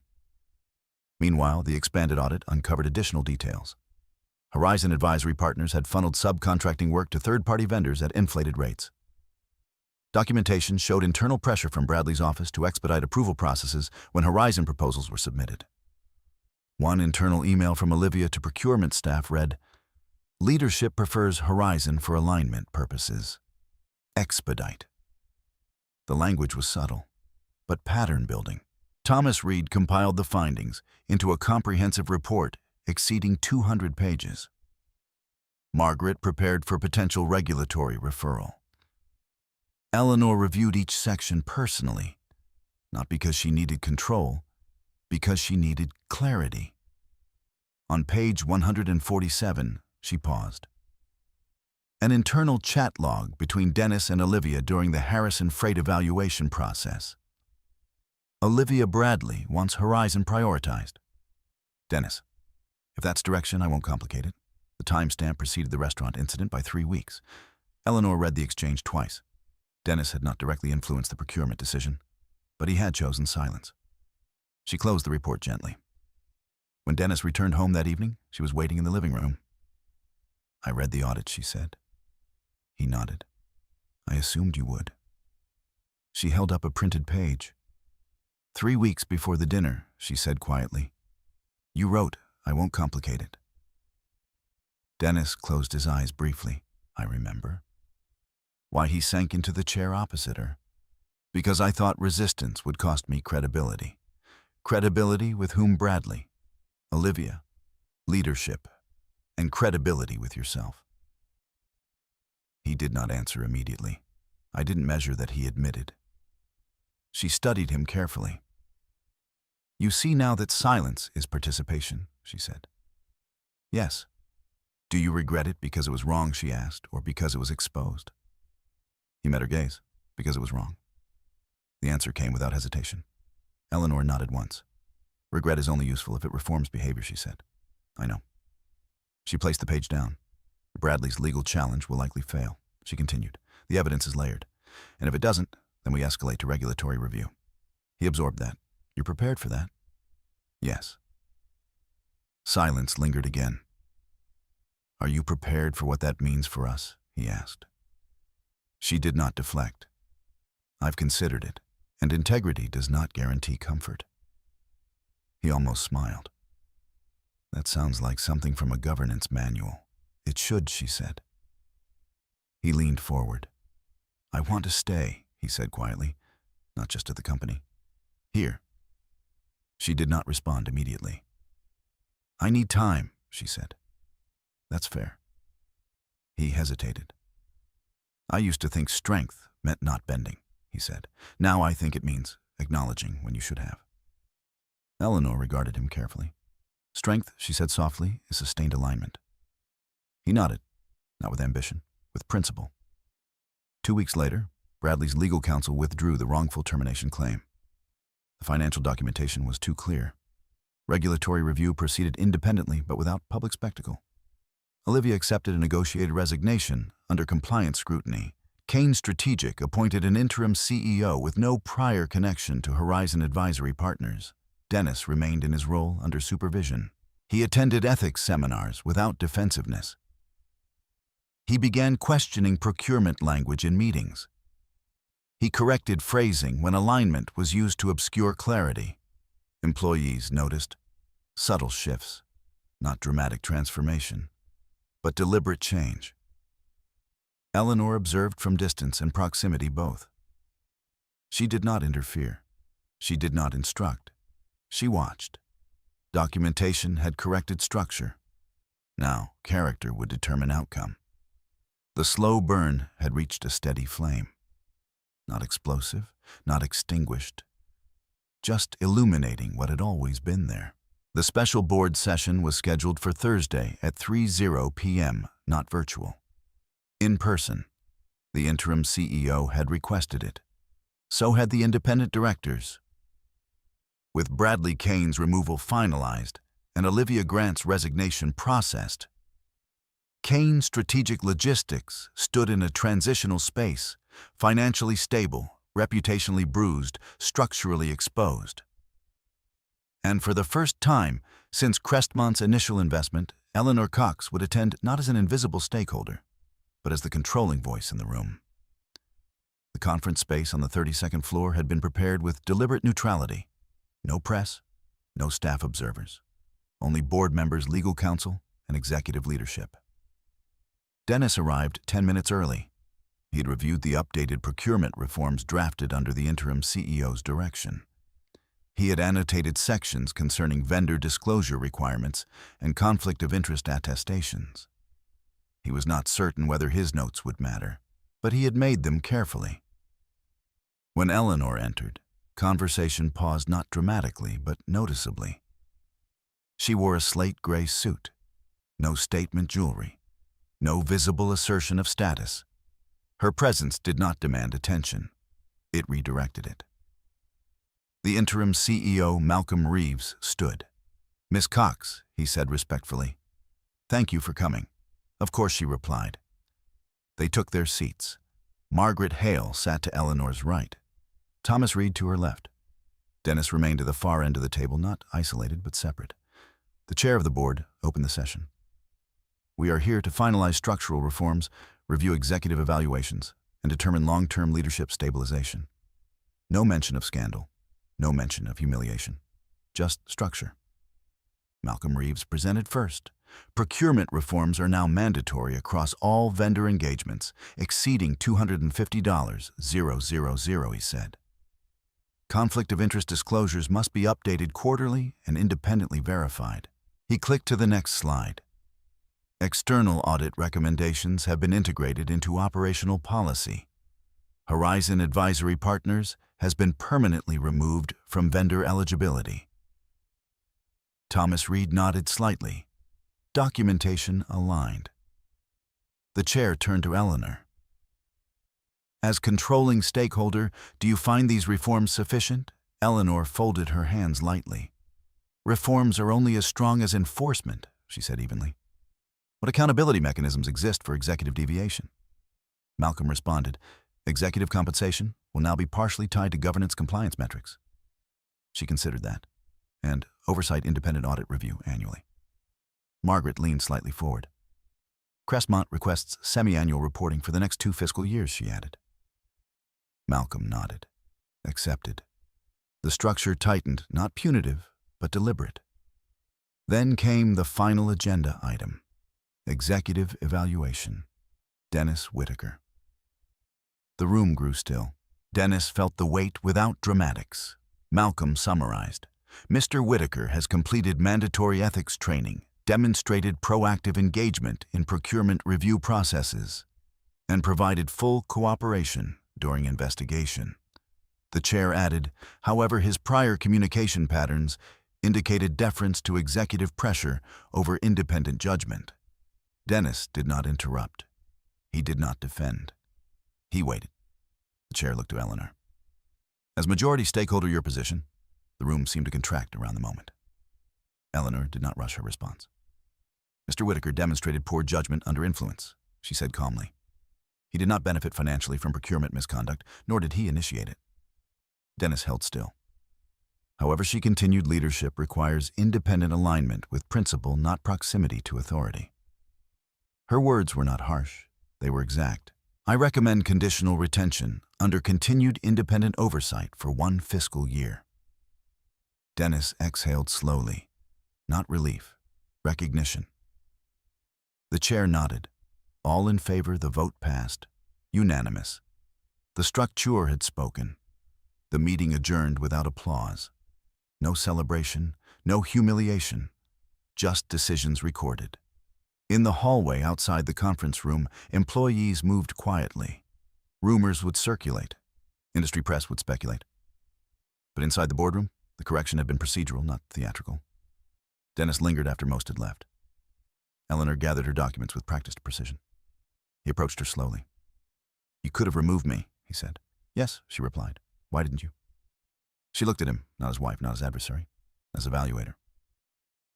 "Because removal corrects structure," she said. "Reformation tests character." He absorbed that. "And you believe I can reform, I believe evidence should decide," she replied. It was neither affection nor condemnation. It was principle. He nodded. "Thank you," he said quietly. She did not respond verbally. She did not need to. That evening, they did not speak immediately. The house felt different, not tense, not reconciled. Adjusted. Dennis stood in the kitchen, sleeves rolled slightly, reviewing an email from Malcolm about upcoming compliance workshops. Eleanor sat in the living room, reviewing investment projections unrelated to Kane's strategic. Their lives intersected, but not entirely. Finally, Dennis spoke. "When you stood up in that boardroom," he said, "no one questioned you." Eleanor looked up. "They questioned documentation," she corrected. "Still," he said, "they listened." "Listening follows clarity," she replied. He stepped closer.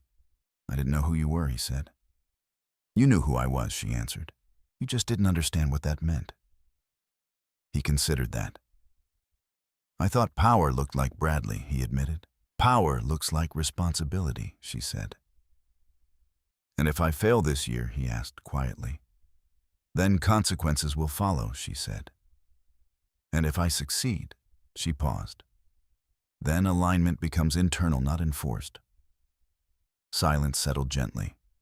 There was no embrace, no dramatic reconciliation, only recognition that the axis had shifted.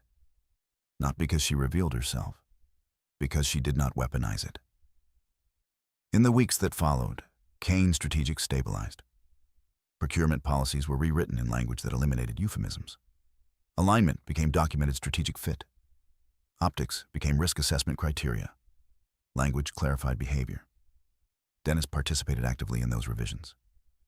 In meetings, when colleagues defaulted to vague phrasing, he asked for precision, not loudly, not performatively, just consistently. Employees began noticing. The interim CEO noted it as well.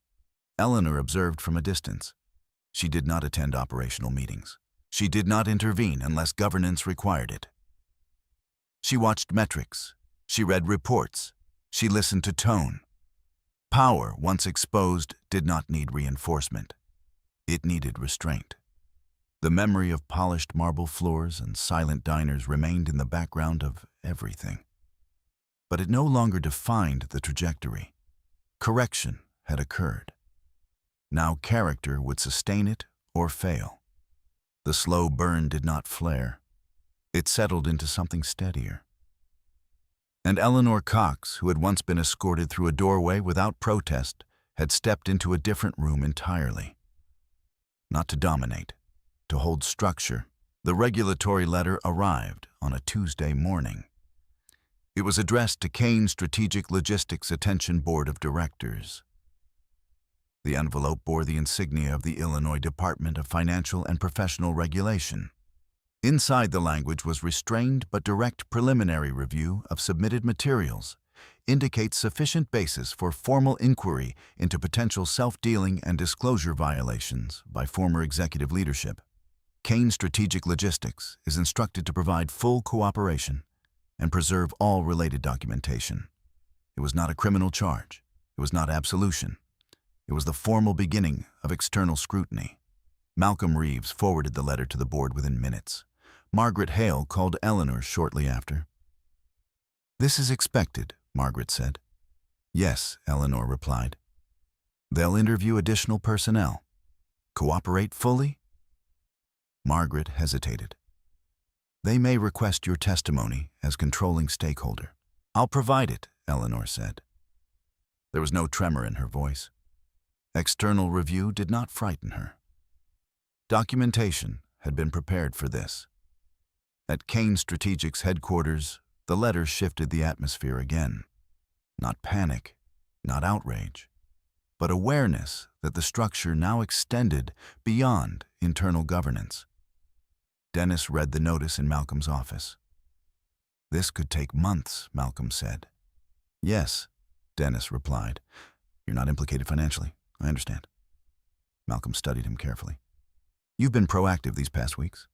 "I've been late," Dennis said quietly. "Now I'm precise." Malcolm did not comment on the phrasing. Instead, he said, "If regulators interview you, answer directly. No minimization. I will." Dennis returned to his office with a clarity that had not existed 2 months earlier. He no longer measured his words against advancement. He measured them against accuracy. At home, Eleanor reviewed her calendar. A deposition had been scheduled. Not adversarial, informational. She would testify under oath regarding Crestmont's governance actions, by Bradley Kane's removal, and her disclosure of personal relationship to Dennis Whitaker. Dennis watched her from across the dining table. "You don't seem concerned," he said. "I am attentive," she replied. "That's different." "Yes," he folded his hands. "They'll ask about the dinner." "They might," she said. "And what will you say the truth?" He hesitated. "That I allowed it." "That you did not intervene," she corrected. He absorbed the distinction. It was precise, as always. "Do you regret not confronting me that night?" he asked. "No," she said. He looked surprised. "Why?" "Because confrontation would have created defense," she replied. "Documentation created clarity." He nodded slowly. He understood that now. The deposition took place in a quiet office downtown. A regulator sat across from Eleanor. A court reporter typed steadily. Margaret Hale observed beside her. Miss Cox, the regulator, began. "Please describe your role in Kane Strategic Logistics. I am the controlling stakeholder through Crestmont Holdings Group," she said evenly. "And your marital relationship to Mr. Dennis Whitaker. He is my husband. Did that relationship influence your governance decisions? No. Did the restaurant incident influence your decision to initiate internal review?" Eleanor paused not for effect, but for precision. "It revealed executive behavior consistent with language observed in prior communications," she said. "The review was initiated based on governance rights and emerging financial discrepancies. Were you personally humiliated that evening?" Margaret glanced slightly toward her. Eleanor answered calmly. Personal emotion was not relevant to governance assessment. The regulator studied her. "Did Mr. Whitaker request your removal from the restaurant?" "He did not object to it." "Did that affect your view of his leadership?" "Ja, maar, just how it demonstrated alignment with individual authority over independent judgment." The regulator nodded. "Do you seek his removal from the company?" "No." "Why not?" "Because his conduct did not constitute financial misconduct, and reform is measurable." Silence followed. The deposition concluded without spectacle. Outside, the city moved as it always did. Weeks passed. Regulatory review deepened. Financial documents were examined. Interviews conducted. Horizon Advisory Partners' records were subpoenaed. Bradley Kane retained counsel, but avoided public commentary. Olivia Grant accepted a settlement agreement restricting future procurement authority in publicly traded firms. Dennis continued working under oversight. He attended meetings where regulators asked difficult questions. He answered without defensiveness. When asked whether executive pressure had influenced procurement tone, he replied, "Yes, I allowed tone to substitute for analysis. The admission was documented. It was not incriminating. It was corrective."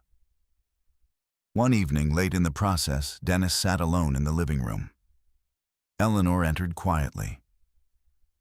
"They'll likely issue a civil penalty to Bradley," she said. "Criminal, unlikely," she replied. "Financial restitution and professional restrictions." He nodded. "It's ending," he said. "It's correcting," she answered. He looked at her. "Do you ever wish it had been louder?" he asked. "Louder," she repeated. "A confrontation, a public reckoning." "No," she said simply. "Why?" "Because spectacle invites denial," she replied. "Procedure invites resolution." He leaned back. "You never yelled," he said. She regarded him gently. "Yelling is often an attempt to control perception," she said. "I prefer evidence." He almost smiled. "I deserved yelling, perhaps," she said softly. "But you wouldn't have listened." He did not argue. She was right. The final regulatory notice arrived 3 months after the initial inquiry.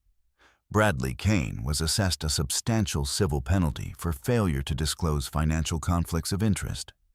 He was barred from serving as executive officer of any regulated logistics firm for 5 years. Kane Strategic Logistics was required to submit to 2 years of enhanced compliance reporting. No criminal charges were filed. The company's stock stabilized. Industry press reported the outcome briefly. then moved on. Dennis read the notice alone in his office. He felt no triumph, no vindication, only the weight of what had nearly been normalized. Later that evening, he stood in the doorway of the study. "It's done," he said. Eleanor looked up from her desk. "Yes." He stepped inside. "I was wrong," he said quietly. She did not ask in what way. "I thought advancement justified silence," he continued. "I thought loyalty to power was strength." She listened. It wasn't he finished. No, she agreed. He met her gaze. "I'm choosing differently." She held his eyes for a long moment. "Then continue choosing," she said. There was no embrace, no dramatic reconciliation, only alignment tested and measured. Outside, the city lights reflected softly against the windows. Inside, the structure stood not untouched, but reinforced. The slow burn had not exploded. It had illuminated. And in that light, what remained was not dominance. It was dignity. The first time Dennis walked back into Halbrook and Row, he did so alone. It was not an act of nostalgia. It was not an apology tour. It was deliberate. The restaurant had resumed its usual rhythm low, lighting polished glassware-controlled laughter drifting between tables. No one inside remembered the exact night Eleanor had been escorted out. For most, it had been an interruption in an otherwise profitable evening. But Dennis remembered the doorway. He requested a table not near the wine wall, not in the private section. A neutral space. When the server approached, it was not Liam Parker. Liam had since moved to a different establishment according to the brief note he had sent weeks earlier thanking Eleanor for taking it seriously. Dennis ordered water. He did not check his phone. He looked at the ceiling. The camera was still there. He saw the doorway clearly from this angle. The place where Eleanor had paused. The place where he had not stood. He did not feel shame in the theatrical sense. He felt comprehension. That night had not defined her. It had defined him. And he had mistaken stillness for weakness. At Kane, strategic logistics reform was no longer abstract policy language. Quarterly compliance reports were submitted to regulators on schedule. Vendor selection committees now required written justification for deviations exceeding 5% of the lowest bid. Executive compensation was recalibrated to include governance metrics weighted equally with revenue growth. Dennis chaired a procurement meeting that afternoon. A mid-level manager proposed a vendor citing strategic alignment. Dennis looked at the phrase on the slide. "What does alignment mean in measurable terms?" he asked calmly. The manager hesitated. "It aligns with our leaderships," Dennis interrupted gently. "Leadership alignment is not a metric. Performance data is."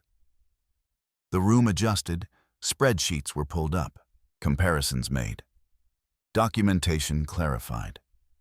No one argued, not because of fear, because the culture had shifted.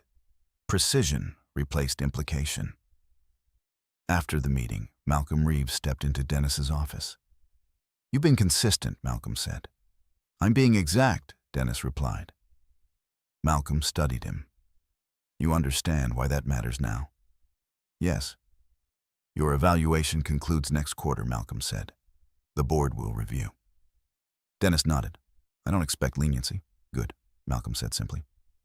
At home, Eleanor was reviewing a new investment proposal, unrelated to Kane's strategic. She had diversified portions of Crestmont's portfolio, following the upheaval. Risk management was not reactive. It was anticipatory. Dennis entered quietly. "I went back," he said. She looked up to the restaurant. She did not react immediately. And she asked. "I sat where I should have stood," he said. She absorbed the phrasing. "And what did you learn?" she asked softly. "That hesitation can become identity," he replied. She closed her folder. "Did you apologize?" she asked. "To whom? To yourself?" He almost smiled. "I'm working on that." She regarded him steadily. "I don't need an apology for the restaurant," she said. "I know." "What I needed," she continued, "was clarity about who you align with." He nodded. "And now? Now you're choosing." The conversation did not escalate. It did not dissolve into emotion. It settled. 2 weeks later, the board convened again for Dennis's final evaluation under the executive development mandate. The interim CEO presented performance data. Compliance participation full. Procurement deviations challenged, documented. Language corrections and executive communication consistent. The independent director spoke. Mr. Whitaker's growth is evident. The question is sustainability. Eleanor listened without expression. The chair turned to her. Your position. She did not hesitate. Retention without conditional oversight, she said. Dennis looked up sharply. The chair raised an eyebrow. You believe independent supervision is no longer required. I believe evidence supports internalized alignment, she replied. The board voted. The motion passed. Dennis remained in his role, no longer under special mandate. When the meeting ended, he remained seated for a moment after others had stood. He did not feel victorious. He felt accountable. That evening, Eleanor stood by the window in their living room, looking out at the city lights. Dennis approached. It's done, he said quietly. Yes, you removed the condition. I removed the mandate she corrected. The responsibility remains. He nodded. I know. He hesitated. There's something else. She waited. I've submitted my name for the open compliance liaison position on the executive council. She studied him. That role limits advancement in other areas, she said. Yes. And visibility. Yes. Why? Because culture doesn't shift from silence, he said. It shifts from reinforcement. She held his gaze. You're choosing principle over trajectory, she said. Yes. The word carried weight. Not ambition, not desperation. Choice. She nodded once. That's alignment, she said softly. There was no dramatic reconciliation, no tears, no declarations, just a quiet recalibration of partnership. Several days later, Eleanor received a formal invitation to attend a charity gala hosted by Kane Strategic's new executive team. Public, visible, symbolic. She considered declining. Then she reconsidered. The gala was held in a different venue, glass walls overlooking the river, modern lighting, open floor plan. Not Halbrook and Row, not the marble corridor. Dennis stood beside her when they entered. Not ahead, not behind, beside. Conversations paused briefly as they passed, not with curiosity, with recognition. The interim CEO greeted them. Miss Cox, he said respectfully. Mr. Whitaker.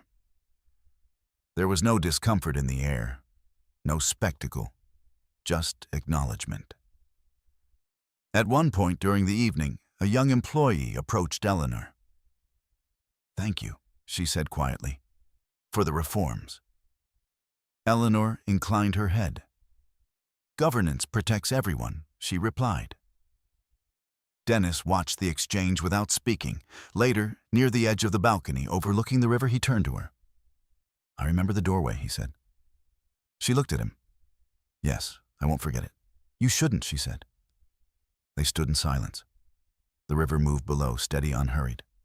The city lights reflected against the glass. No one touched her arm. No one suggested removal.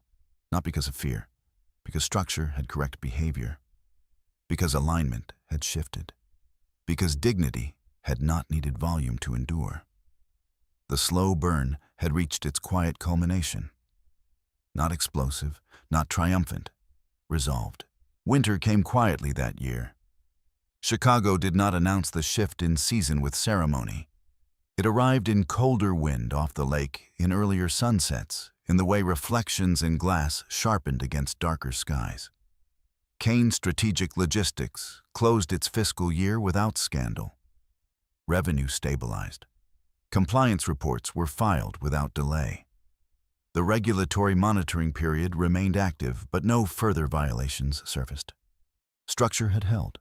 In the executive wing, the language of meetings had changed permanently. Alignment now required documentation. Optics required risk analysis. Discretion required written justification. Words no longer floated without anchors.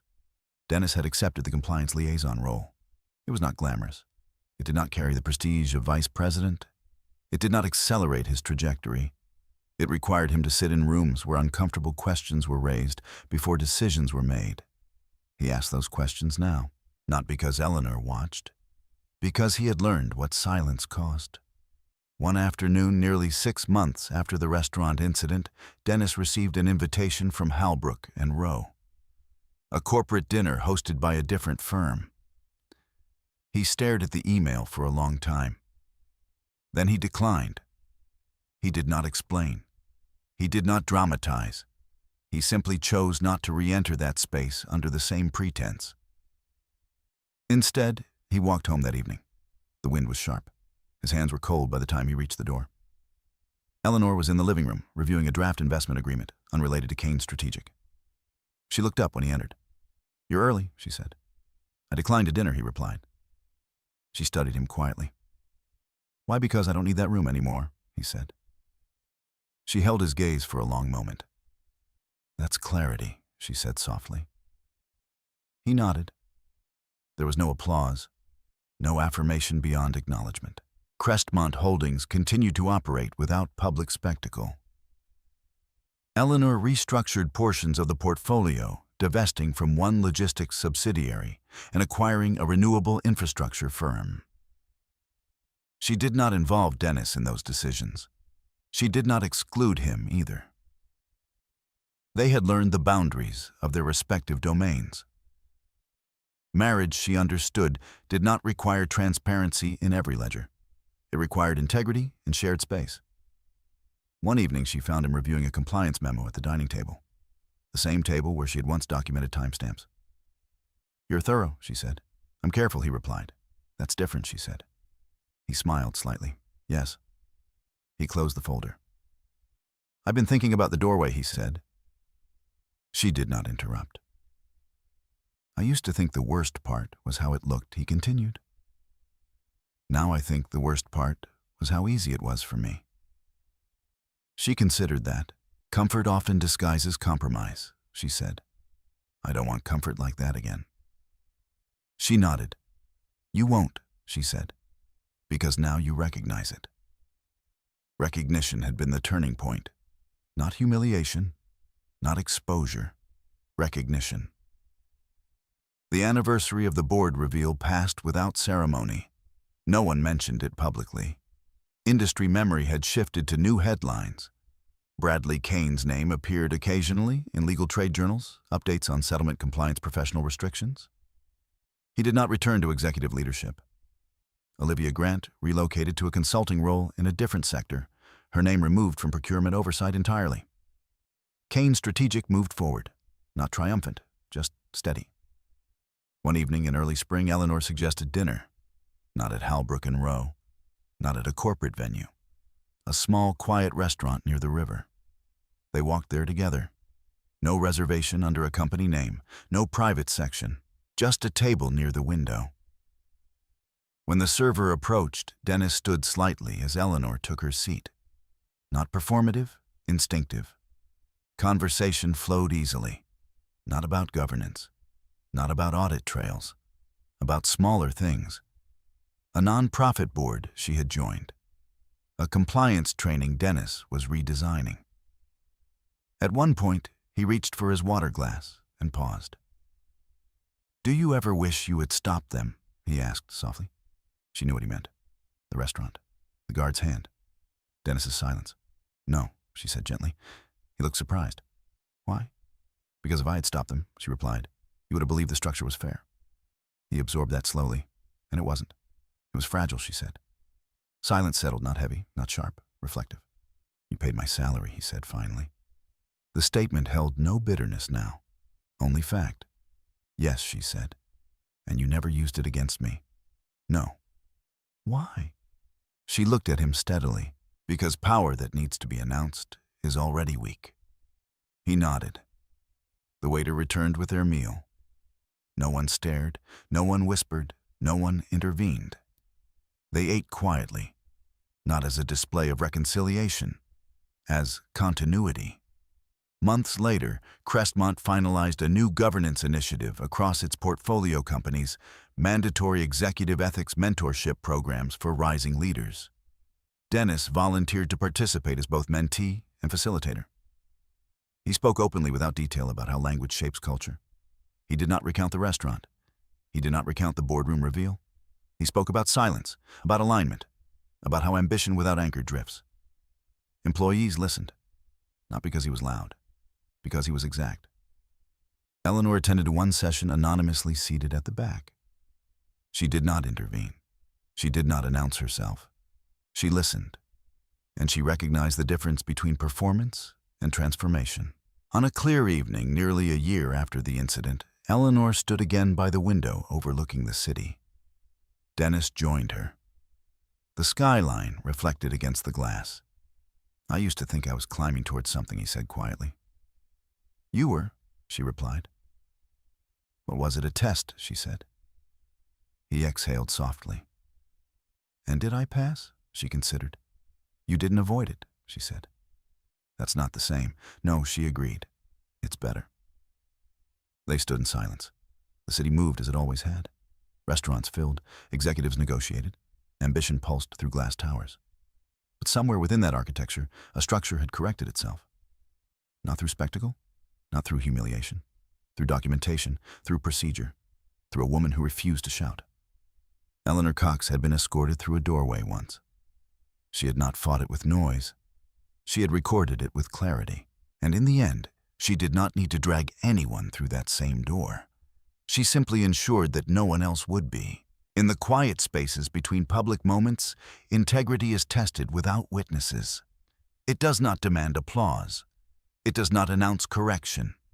It waits for documentation, for procedure, for truth to outlast narrative. What happened that night in a polished dining room was never only about humiliation. It was about alignment, who we choose to stand beside, when comfort tempts us to step back. Eleanor did not win by speaking louder. She did not reclaim dignity by shaming anyone in return. She allowed structure to reveal itself. And when it did, she adjusted it without spectacle. Dennis did not redeem himself through apology. He changed through repetition, through choosing clarity when silence would have been easier. Justice in its quietest form is not revenge. It is correction sustained long after attention fades. If this story stayed with you, let it. Tell me where you're watching from and what time it is where you are. There's something grounding about knowing who stands witness across different hours and different cities. And if you believe strength doesn't need to shout to be powerful, consider staying with this channel. There are more stories where dignity walks out of the room without raising its voice and still changes everything.